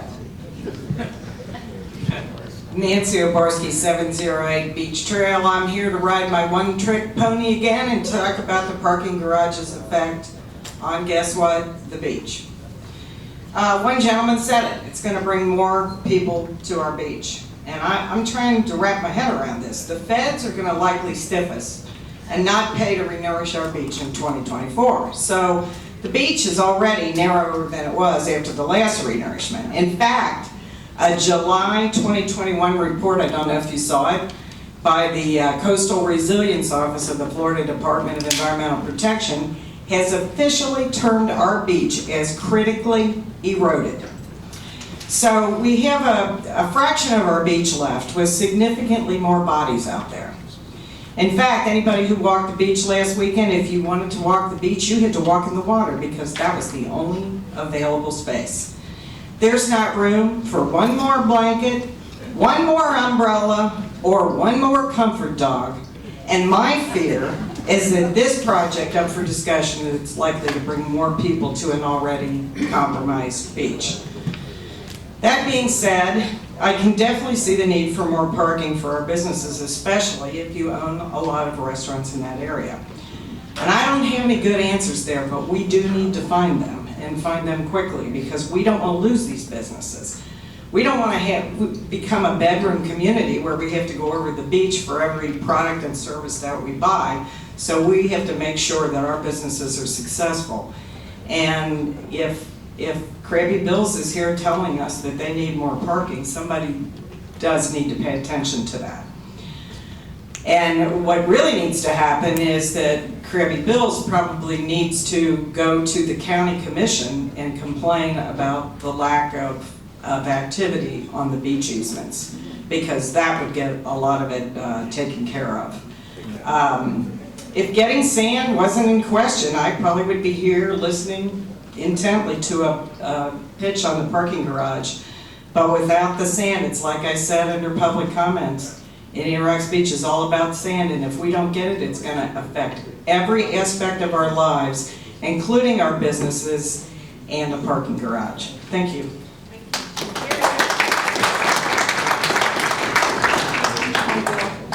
I'm Bill Snyder. I live at 425 18th Avenue. I've been here about 25 years. Sir, can you speak into the microphone, please? Oh, yeah. I'm Bill Snyder. 425 18th Avenue. I've lived here for 25 years. For anybody to think bringing more cars to this city is going to alleviate traffic is ridiculous. The traffic is a problem. I mean, we can't even go to Publix on the weekends to get some food because it's absurd. Everybody knows it. We don't even have to talk about it.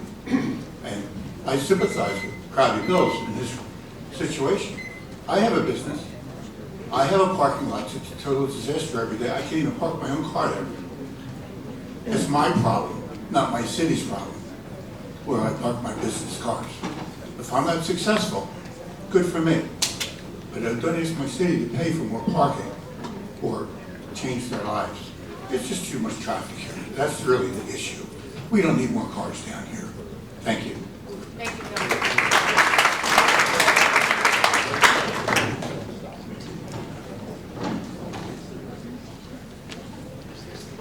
Madam Mayor, Commissioner?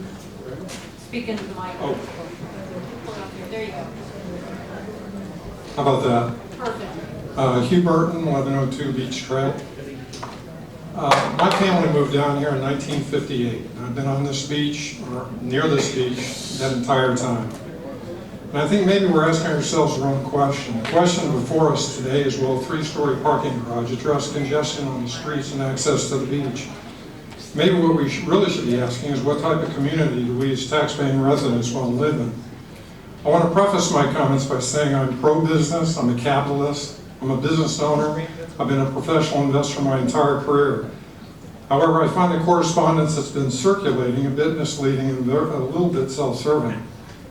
Personally, I don't think it's good practice to analyze a potential business opportunity, decide to move forward, and then down the road decide that my business needs more parking under the guise that will really help all the visitors visit the beach. We're already at capacity. I believe most of us who live here do so because it is our little slice of paradise. We live here because it's not highly commercialized like Clearwater Beach or St. Pete Beach, and it's not just a residential area like Bel Air. It's our sleepy beach town. We have the right mix of businesses and restaurants for our geographical size.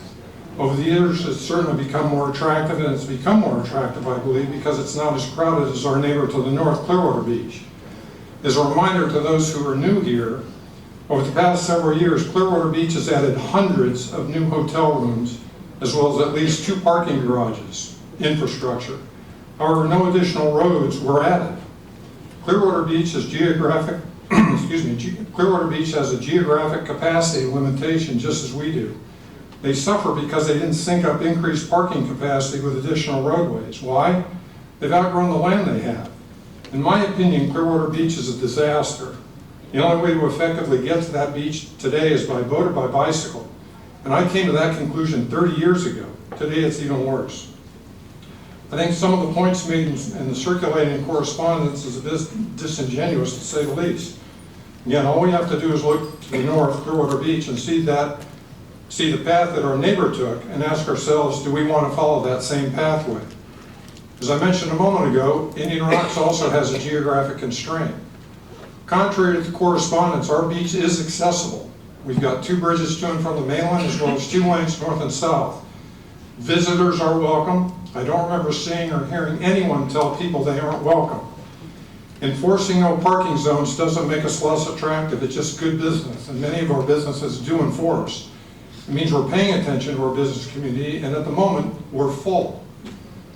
There are those that say we need to increase the infrastructure to make it more appealing. I respond by saying it's already appealing, but again, we're just full at the moment. Try Indian Shores or further south. This is not anti-business, it's just reality. Increasing only one component of the infrastructure isn't going to solve the perceived traffic parking issue. To develop a potentially workable solution requires more land, and we don't have any extra real estate to maneuver with. On the issue of state grants, if I'm not mistaken, the majority of grant money comes from whoops, you won't get my solutions then. I was just getting to the good part. Oh, well, thank you. On the issue of state grants, if I'm not mistaken, the majority of grant money comes from taxpayers.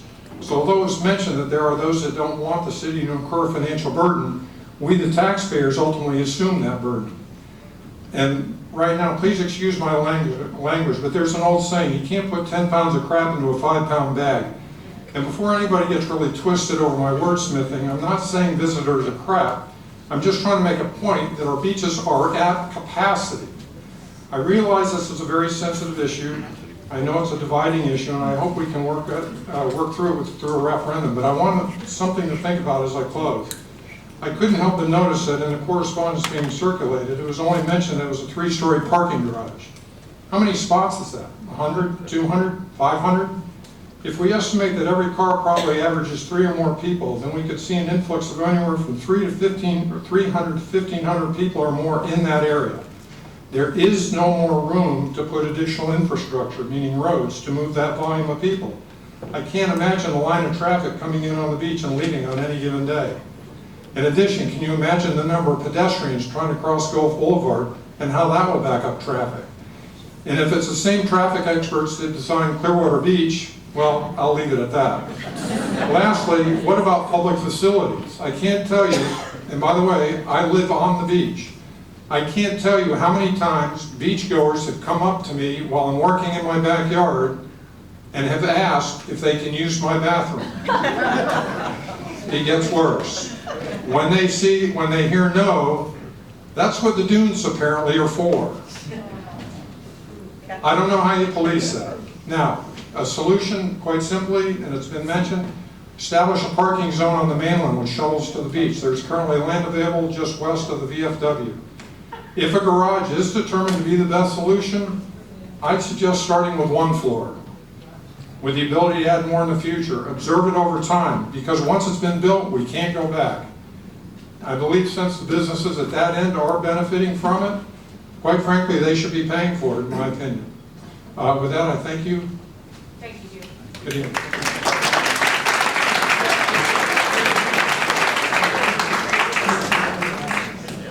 My name is Jeff Gurney, and before I state my address, I'd like to say that I don't live on the beach, but I do work on the beach. That being said, my address is 11787, 106 Court, Seminole, Florida. Hold on 1 second. Greg, did you want to? Yeah, I just wanted to, for the people in the back of the room, there are some seats up front. If y'all want to move it closer, you can do that. I just want to make you aware of that. Thank you. There's some seats now. Some people have left if you want to move up here.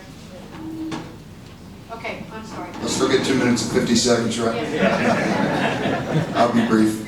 I don't care whether you're a resident or whether you're a business owner.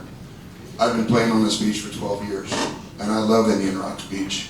I love the residents. I love the people I work for. Matt Loader, I wouldn't own a home and have the family I did if it wasn't for him.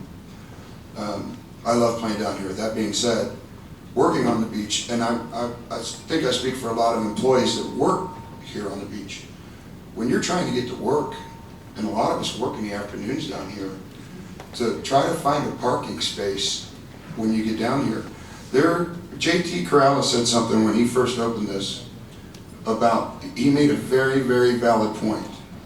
There's a lot of traffic down here because people can't find a parking space, and they circle, and they circle, and they circle, and they circle. And if they're older, like seniors coming, they're gonna circle all night till they find something. I hear people say about, I've heard people speak tonight about trying to keep the cars from coming. It's a public beach. People are coming. They're coming. And that's all I have to say. That's my 2 cents. And I certainly hope I didn't offend any residents, because I certainly do enjoy this community, and I love playing here, and I consider it a privilege. Thank you. Thank you very much.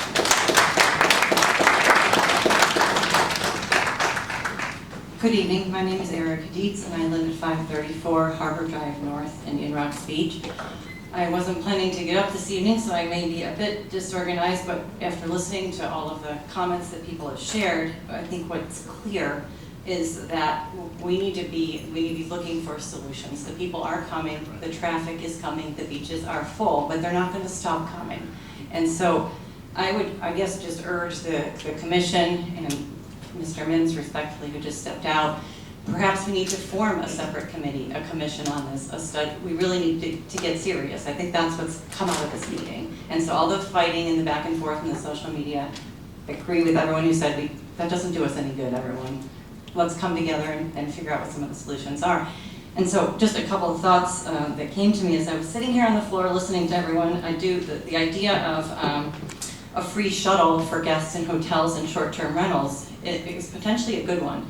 We are one of the only communities, of course, who allows short-term rentals, which means that there are hundreds, if not maybe 1,000 or more, parking spaces at homes and condos who are for rent. Some of those people don't bring cars here. What if those of us who own short-term rentals, which I do, however you feel about that, could offer up some of the spaces we have? And you have, I don't know if you're aware that St. Pete Beach has something called the Freebie, which is a free door-to-door shuttle with pickup and drop-off anywhere in the service area of St. Pete Beach. So all the people, think about it, we have 1,720 short-term rental addresses in this community, not to mention all the people at the hotels.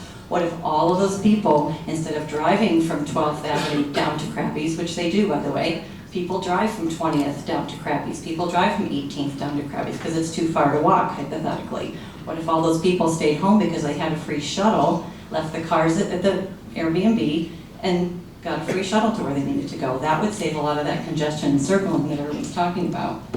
I love the idea of the shuttle from the mainland. I don't know how feasible that is. But perhaps the city could also consider hiring a consultant for this. This is not the first time any community in the world has addressed a parking shortage problem. Let's hire someone who can give us some expertise. Donald Shoup is known as the rock star of parking, and he helped San Francisco address this problem by introducing demand-based parking meters. Demand-based, meaning that it's kind of like airlines where the prices go up and down based on demand. You pay anywhere between 50 cents an hour up to $8 an hour depending upon the supply and demand. So during busier times, people are paying a maximum amount, therefore it incentivizes people to come and go more quickly, higher turnover, more parking spaces available, and it also incentivizes people to come when they know the demand is lower and they're going to be able to more easily find cheaper parking. There are solutions to this. We need dedicated people to get out there, do the research, hire the experts, and find them, because we all want to live here and be able to get up and down Gulf Boulevard more easily. Thank you.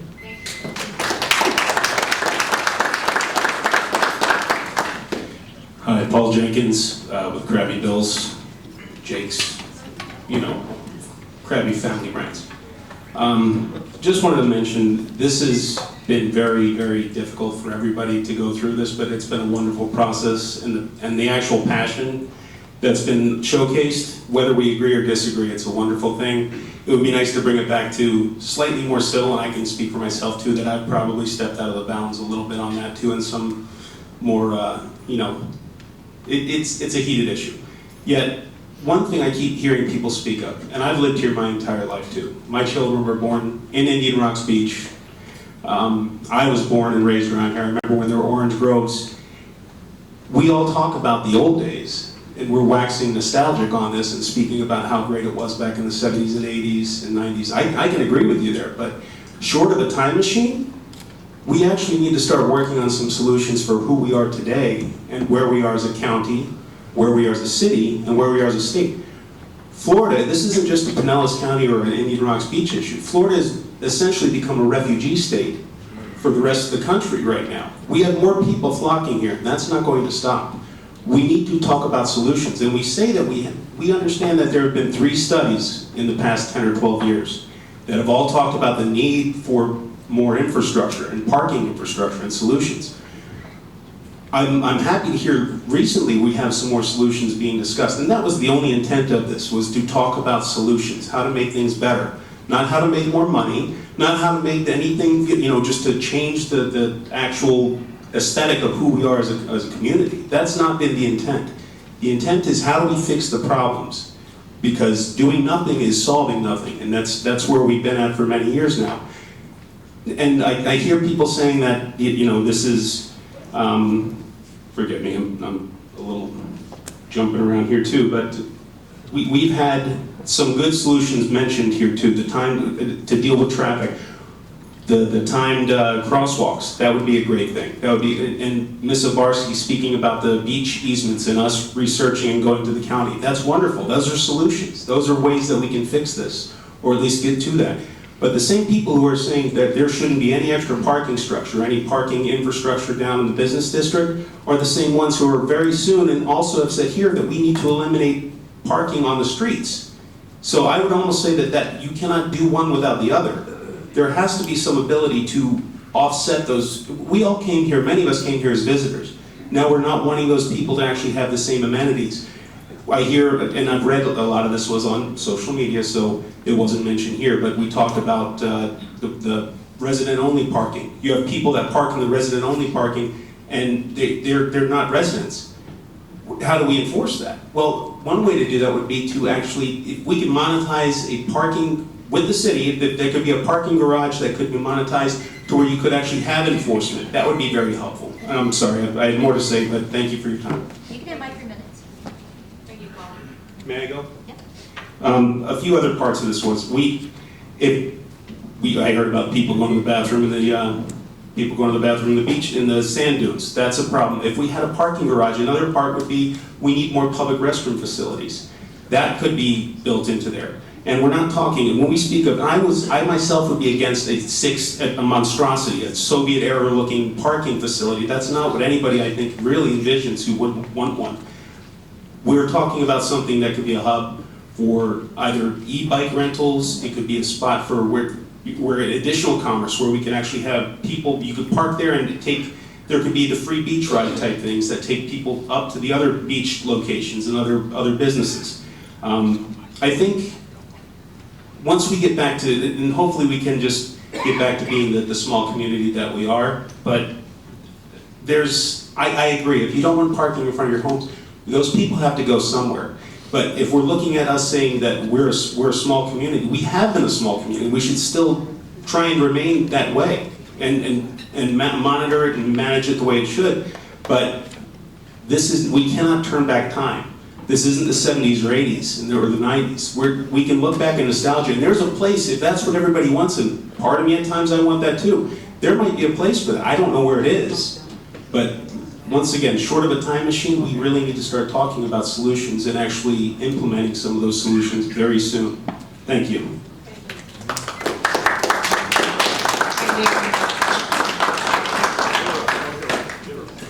Yes, I'm Mary Wilkerson, and I reside at 490 Harbor Drive North. We also have several businesses, one of them Sarah's Seaside, Indian Rocks Inn. We have been in the community around 50 years.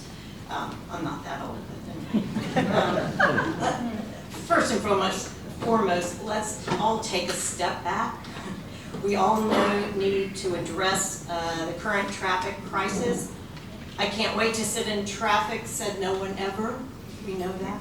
So since COVID, we have had an out-of-hand parking situation here in Indian Rocks, and it doesn't take an expert to figure that out. The issues of overcrowding and congestion in our small beach community need to be addressed first before we build something, my opinion. Let's be open to the technologies, to the parking management, to enforcement. We already have several hundred parking spaces in our business triangle area. Let's think about possibilities that benefit our entire beautiful island. Over the years, we have fought to keep a small residential community defined by low-rise cottages, our specialty, and businesses with an old Florida feel. When we drive along Gulf Boulevard, we encounter the missteps of our neighboring communities, once small coastal villages like ours. They're now sandwiched between out-of-scale condos. These serve as I think, as a gentle reminder of the ills of progress sometimes and forward movement. Let's avoid the creep of overdevelopment and reduce the traffic and congestion we have on our hands right now before we add to that. As citizens of Indian Rocks, let's really think about how we can implement controls that benefit our residents, our businesses, and our visitors. Things are becoming seriously, to me, out of balance, and this discussion is about adding potentially thousands of visitors to our beach on a daily basis. Now, make no mistake, our sandy beaches are a precious resource, as we've heard from several people. Day trippers trekking to the beach en masse with all their gear and not necessarily are going to add dollars to our towns, restaurants, or shops. What we all love about our hometown of Indian Rocks is, to me, the human scale of this city. When we drive very slowly on Gulf Boulevard, as we all do, we know that we're not Clearwater Beach. We feel that. With its huge hotels and lots of parking garages. We're not Indian Shores, which is somewhat a canyon of condos, if you will. I think we're Indian Rocks, and we're here to stay. So thank you very much for being here. And I certainly have no ill will towards the businesses of Indian Rocks. I think you guys have done an amazing job with a lot of things, and having several businesses, and my sister owns Necton and things, so we are business people, and we love our residents and we love our visitors. So I think we can all work together to find a good solution. Thank you.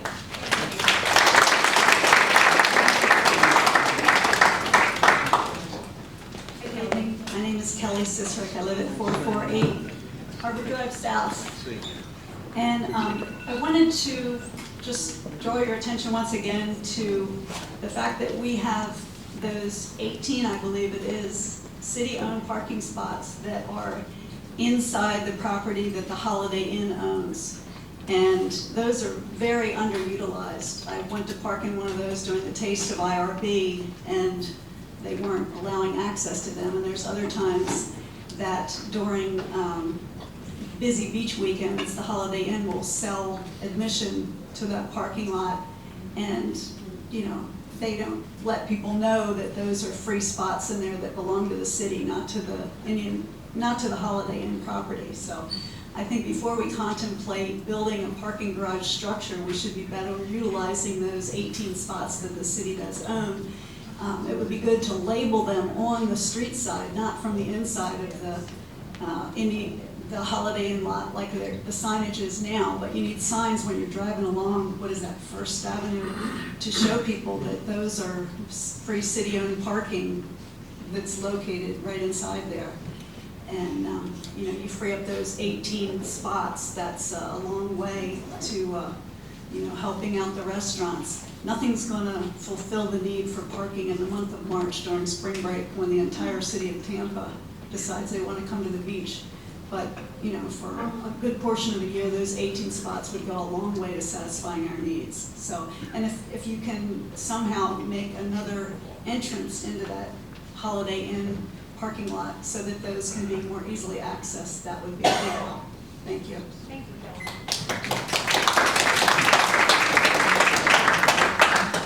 Mayor Johnson. R.B. Johnson, 1206 Beach Trail, Mayor and City Commissioners.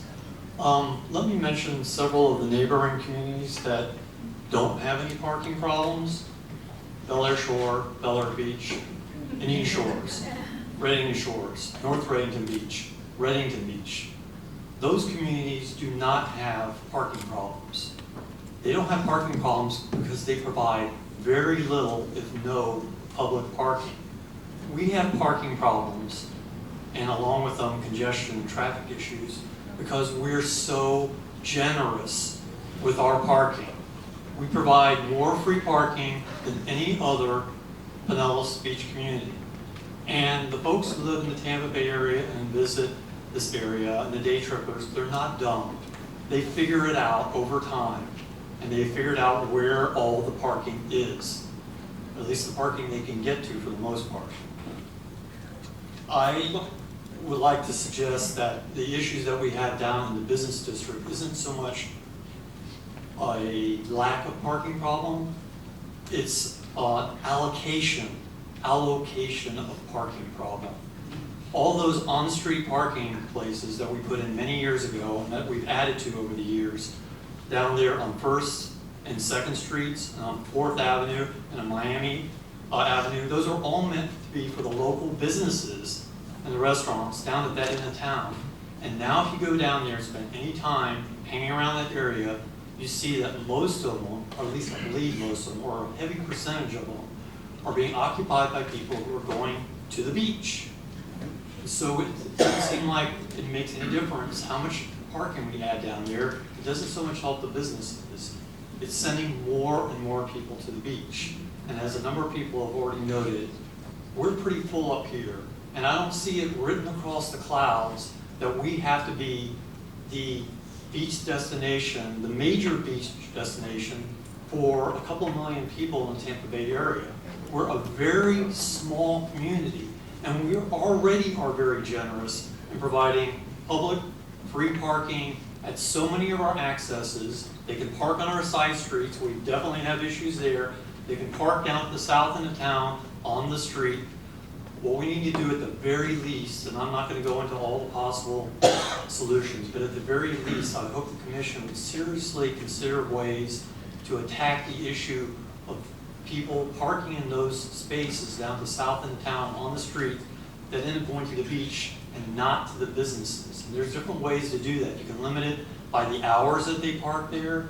This is what downtown St. Pete did at one time. You basically limit it to a couple-hour parking and have somebody drive around and mark those, and you're going to see turnover on those spaces when they start getting ticketed.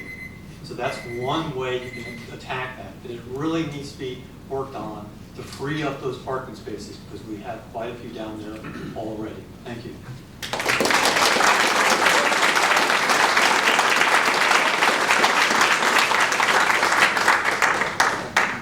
John Ballock, 436 Harbor Drive North, and I thought, until this, oh, we got two people now. I thought I was going to be the last, so I thought I was going to get a round of applause before I said anything. Thank you. We're near the end. So The Marine Corps has an expression, it's called target fixation. Maybe the police officers have heard of that, but it's where you become so fixated on an idea that you just can't get it out of your head, right? So there's people pro and con on the parking garage, but we live on an island, okay? So unless somebody knows how to make the island bigger, we're kind of landlocked. But we can use technology to help us out. And over the last 3-4 speakers, you've heard some different technology. So what's brought all the traffic here? Google Maps, right? Waze. Does anybody not use Google Maps? Okay. Please speak to the commission. Right. What's that? You gotta speak to the commission. Oh, I'm sorry. That was more rhetorical, but okay. I'll speak only to you. So everybody uses Google Maps and Waze, right? Those use algorithms. We can use those algorithms to our advantage, okay? So that's one way. Uber and Lyft. Encourage Uber and Lyft. Cars come in, they pick up people, stuff goes out. You don't have a parking issue. What about possibility of sending golf carts past 10th? You know, restaurants could offer discounts to people who don't drive there by controlling their lots and saying, hey, if you don't drive, you're in a car, we'll give you free beer, we'll give you $1 off, whatever. Restaurants could offer off-site parking for their employees. You've heard several employees say it's hard to park, so have them park over by Slaughter Plumbing or someplace on the other side, grab a shuttle van, come in for your work. You heard about the shuttle Airbnb, you heard about the surge pricing for parking.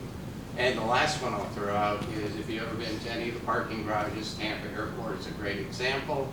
Tells you where the spots are, you know what floors. We could have an LED sign, you come across the Walsingham Bridge, we could post it on Waze, we could post it on Google, because you can feed to them, say no parking available. Try to defer the people to Riviera Beach or refer to another place. So we're trying to change our infrastructure, which is not easy to change it. As Greg outlined, is very expensive. But there's technology, and I think there's smarter ways that we can do this and beat what's changing in our community. Thank you. Oh, by the way, I'd be willing to volunteer to help with the group. Thank you. Good evening, Matt Campo, 416 20th Ave. I do want to actually say to you guys, you're staying here late. We appreciate your effort, your participation with us. The last couple people pretty much said everything that I was going to say. They were like dead on. But there's one word that stands out that I've heard repeatedly tonight. It's capacity. So as you guys think about what you need to do, think about the word capacity, because we have roads have capacity, the Gulf Boulevard, the neighborhood streets have capacity. As far as what they can accommodate, the beach has a capacity what it can accommodate. And I agree 100% that we are over capacity. So part of this exercise is how do we bring that down? Different ideas. The parking in residential neighborhoods, the street parking, those aren't seasonal rentals. Those are people that are driving here from outside the area and are looking for a place to park wherever they can park. Perfect example is to either, I wouldn't even say meter, I would say eliminate that residential parking. And this is north of Walsingham, so this isn't even in the business district. In the business district, a parking garage is not going to solve the parking north of Walsingham. So when you start thinking about it, think about the capacity of all these different components within the city and how those could be regulated individually. Within the business district, there's no question there's parking needed. I was there last week, my wife parked. We were one of those people going in the circle, right, trying to place a park. So we started actually riding our bike down there.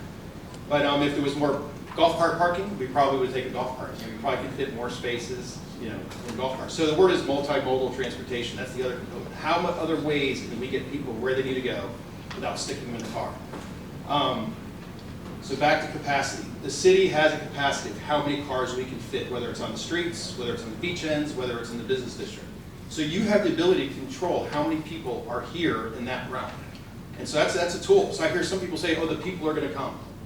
They're only going to come and stay if they have a place to park, or if they come another way. So using that type of mentality will give you the opportunity to to control that. So it's not something that we're helpless over as far as how many people are to come, and that we have to just accept them, right? They have to be able to fit into your equation. So one of the other things you mentioned was a discussion about a commission. I think it's a great idea. You have select citizens, some business leaders. yourself and have like a workshop that's not this big, something that's more productive, smaller, you know, where you can actually get some real results. And looking over the reports from 10 years ago until today, it seems like there's been a lot of analysis, but it's like kind of time to dig down, you know, get down to the details where you all need to go. So for myself, just, you know, my credentials, I'm a civil engineer. That's what I do every day. So I listen here and I hear these arguments every time I'm at a zoning hearing. So you just from that standpoint, you know, there are many, many options, and I think the way to solve this is looking at all of the options and then by implementing multiple options. So that's all I got. Thank you.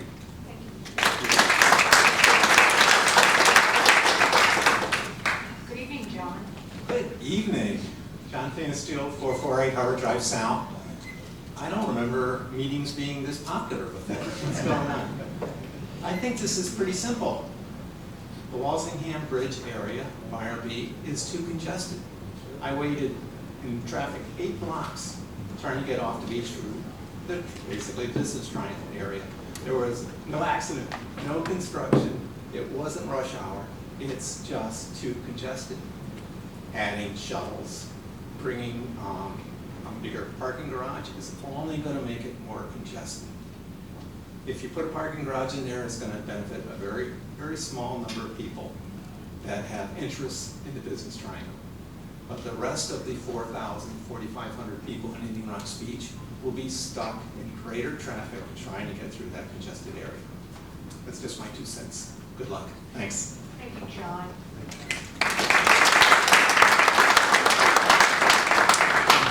Anyone else who'd like to speak? Can I say one more thing? And I'll be nice this time. No, you had your turn. I mean, there was other people that had 2 and 3 terms. A long time. Yes, you have. Thank you, for thank you. 35 years ago, I was in this. Sorry, you can just state your name. Oh, excuse me, thank you. Gary Holcomb, 301 Gulf Boulevard. Mr. Beach. 35 years ago, I was in this room, and we were talking with the commission about the parking problems. The grocery store parking lot would fill up before I even got there in the morning with beachgoers. We knew there was a problem. Businesses in the area knew there was a problem. The commission knew there was a problem. And after 35 years and 3 analysis paid for by your tax money, and all recommending some kind of structure in a parking area, nothing has been decided and nothing has been done. This gentleman and his family, the Louders, are really Indian Rocks Beach to every tourist and visitor that comes to this state. And they have worked hard to try to come up with solutions and offer ideas. That's all they are, just ideas to the commission to help you, as Phil said, work together and come up with a solution. Since you've been here, you've always been able to do it, Phil. I think you can do it, and I think if you're serious about it, you listen to these ideas that Matt suggests, other citizens suggest, the shuttles, and come up with an idea that you can put into effect to help the city. Because, you know, when the banner says, enjoy Indian Rocks Beach, that you put up on all the telephone poles and power poles, you might add to it, drive slowly and keep driving because there's no parking. So the gentleman and the lady's idea to reduce the parking speed might be very valid, and that's all they're going to get to see of Indian Rocks, is if they slow down. One other comment to the lady who loves to, with her team, paint parking garages.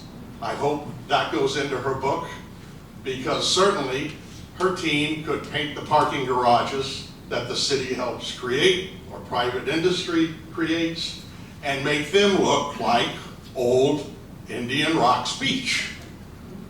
I think working together like that is the way to keep the community on the right track. Thank you very much. Thank you, Karen.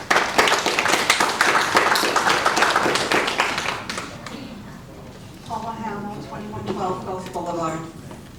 I am very scattered because there were so many great ideas here tonight, and I just wanted to hit on a couple of things I'm confused about, so maybe if there is a committee that could be addressed, because I'm trying to understand. I do respect the Loader family. I love their restaurants. Not Jake so much because it doesn't work with my stomach, but the snow crab, I'll tell you. Speak into the mic. Okay. Snow crab is my thing, Jake's not so much, but not personal. But I don't understand a parking garage as a solution because it's finite, and our town is finite. And so now we're going to add another finite structure. I don't know how many cars the proposed would be, 100, 200, 300. What about next year when 10,000 more people want to come? What's our solution then? I do think all of the ideas we have here tonight have been very creative. I just have one more to add because I've been following the apps in St. Pete and Paso Grill. And they're real time. I'm a little old, but they're real time. You can actually see what spots are available, how many are left in those cities. And so I think if all of the beaches got together with parking, and Twitter is something that's used a great deal. I'm not that much into it, but Twitter can be saying, fall up at Indian Rocks Beach. Paso Grill still has 30 spots left, but we need to clearly just define our spots then. And that's where I go with this also. We need to show respect for ourselves in this city and start making sure all the rules are followed. And that's with parking. You know, we all know what that means when people come and they find every little nook and cranny, park illegally a lot, and I don't know, it just seems there can be money made by ticketing them. And then also, Mr. Loader, with the proposal, and what I read was they don't want to be unhospitable. And I understand that, being in the hospitality business. However, if your restaurant has a parking lot for your guests to come to, and the beachgoers are going to it instead, there's a problem that I feel could get resolved with some kind of mechanism. I'm not sure. I would say a ballet sounds like a great idea, but to build another lot or a structure because the beachgoers are there, are the beachgoers going to then go to the parking structure? Are we still going to be standing here next year and the year after that? That's it for me. Thanks very much.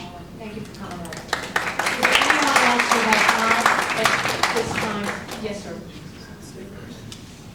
I speak. Hello, Mayor and council people. My name is Steve Page, 9130 Oakhurst Road, Seminole. I don't live in Indian Rocks Beach, but I come through here as a visitor just about every single day. So I just wanted to say, I think there's been a lot of great ideas. I haven't heard anybody say that you don't have a problem. There's a problem here. You can see it when you come, if I go to Clearwater and I go to Indian Shores. When you turn left, right around the business district, there's people, you know, it's a little bit overwhelming. So I think there's been some great ideas here. I don't know if you say a parking garage, autonomous vehicles, who knows, but I think you do need to have some sort of task force and tackle the problem because I have properties up and down the beach and the people are coming all over Florida. It's incredible. It's the amount of people coming and they're not going to stop. So I like a lot of the ideas I heard today. But I do want to say that one of the greatest assets that you have in this town is the Loader family, because I have gotten to know them, and they are the kind of people that give you the shirt off their back. That's how I got to know them. I needed help one time, and Matt Sr., I get goosebumps. He was so kind and so giving, I never forgot it. And we've been friends ever since. I love every single member of their family. They mean the world to me. They're great people. There's been too much vitriol Really, it's insulting. And when I first got here, this commissioner said that they supported something, something that you worked on, and I heard some, jeers over here. That's because they help on everything. Just about every time I've ever needed anything, the town needs anything, other towns, schools, we've asked them to help, they help every single time. They're one of your greatest assets here, and I just wanted to say that. I do love you guys.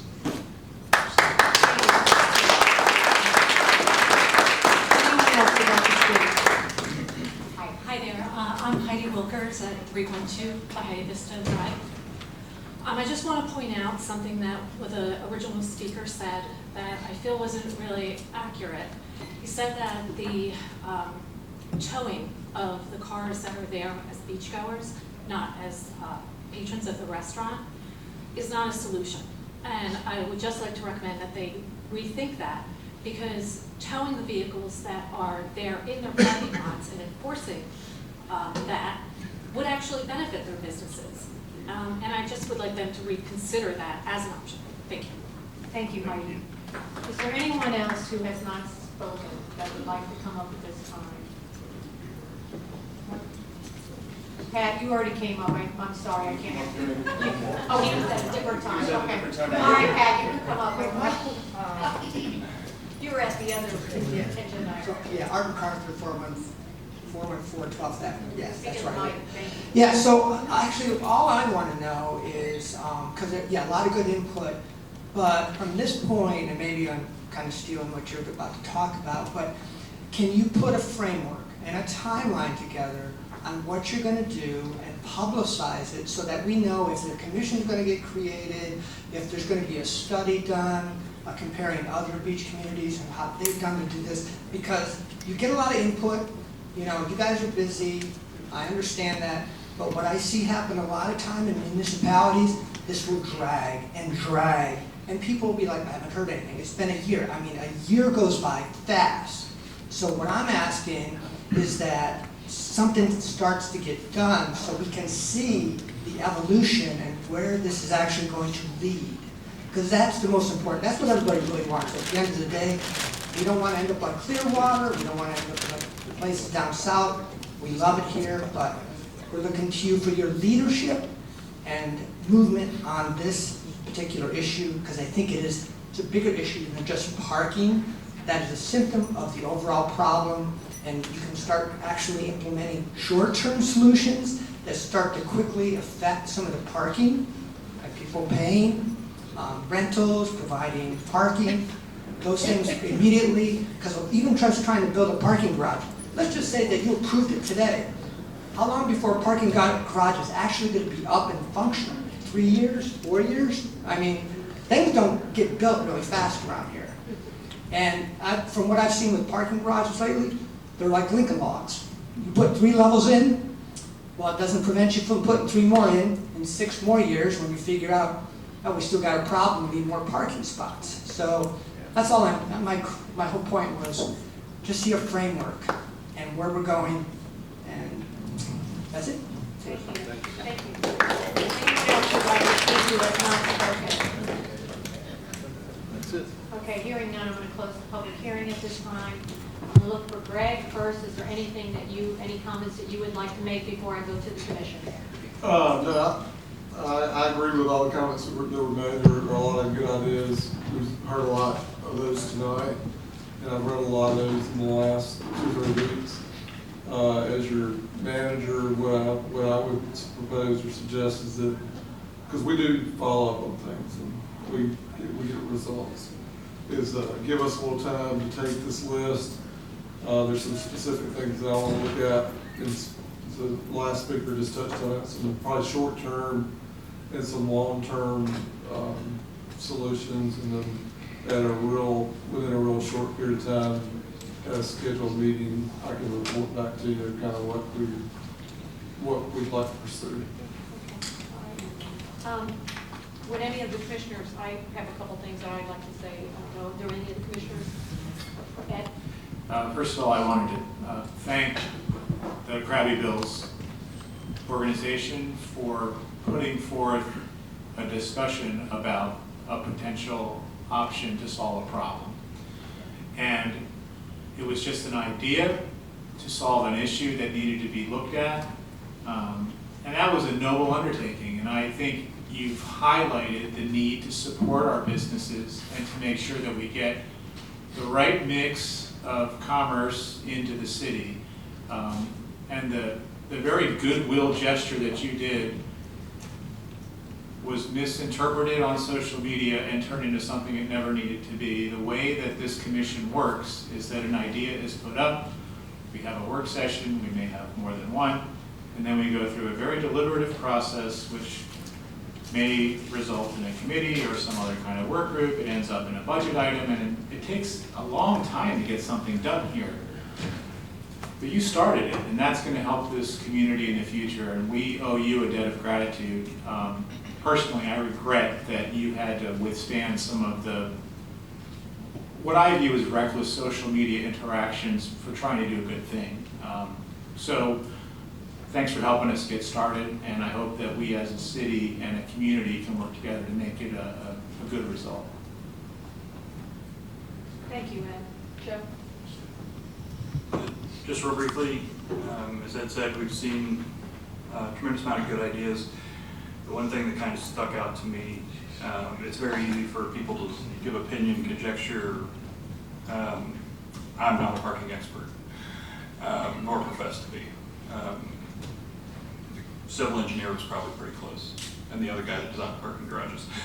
But the one thing that seemed glaring is the last analysis we did have was over 10 years ago.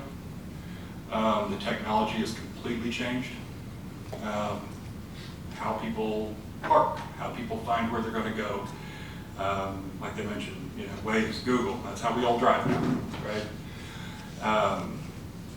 So definitely would like to see kind of an updated analysis of overall parking garage as a opportunity. But along with some of the things that need to be addressed and people's concerns of safety, congestion, first responders were mentioned. So there's just kind of a broader based analysis of different options, as Greg mentioned, that may be able to go short term and then a long term solution. Obviously, we don't want to be sitting here another 35 years. I won't be, but people don't want to be sitting here another 35 years and working on parking problems in the business district. Thank you. Phil?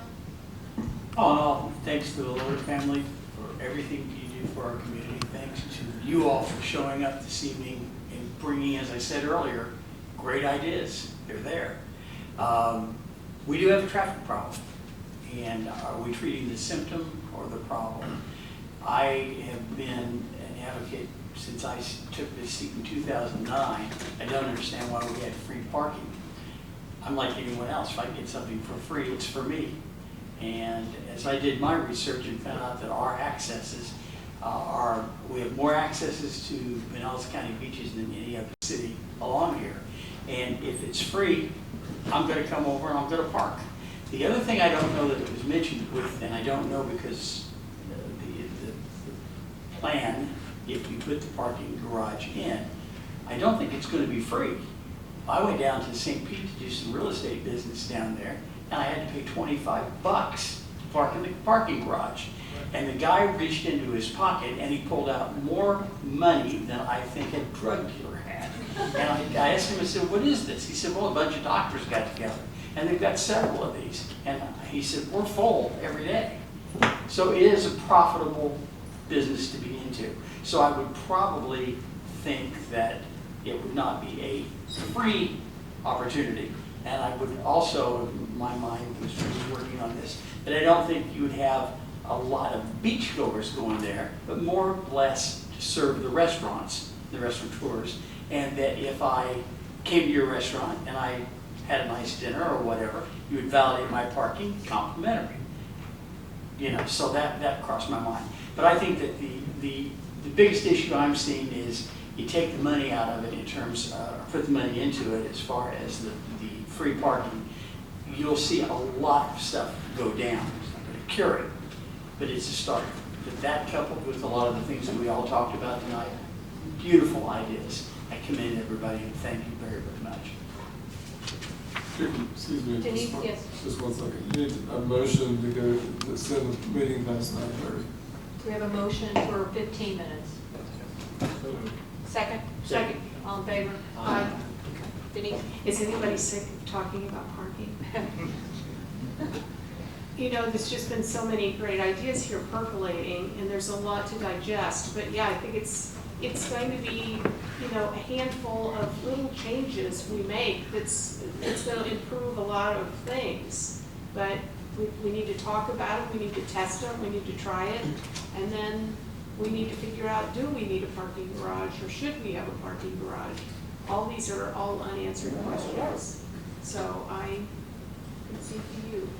What are your final comments? I just wanted to say, you know, I came here tonight with my good big girl panties on because I heard that I was kind of beat up on too, and I can take it. My dad, I grew up here, I was born here. My dad taught school here, so my whole family has been advocates and activists my entire life, and so he would love this. He's been gone for 2 years, and he would have been in the front row because he would want to know both sides of every story. And Gary is right that 35 years, and I've been on and off the commission for not that long, but and if I'm going to be the leader, then we do have to come up with a plan now. I can't, for what has happened in the past and plans were not made, then we do have to come up with some solutions. And I think it was Paula, one of the last ladies that spoke. I reached out to Mayor Allen from St. Pete Beach. She was talking about a program called LIBELIUM, and I encourage you to look that up. It's a prototype project for technology mapping in a community for people to come over, and if there isn't any parking, then they would not come. So I'm going to have Greg is going to look into that.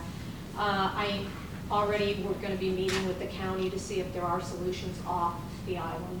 And all of the other suggestions you made, we're going to have Greg look into those solutions, and we will put a timeline together, and we will get through this because we do have the greatest community on all sides, wherever we're at. And I really appreciate all of you coming, the good, the bad, and the ugly and wonderful, because that's who we are, and I think that's what makes us so unique on the beach. So I appreciate all of you, and I thank you for coming, and you all know where I'm at. You can come and visit me, and most people have my phone number and call me, and any of the other commissioners. And with that, we have no other business to come before this board, and I'm looking for somebody to make a motion.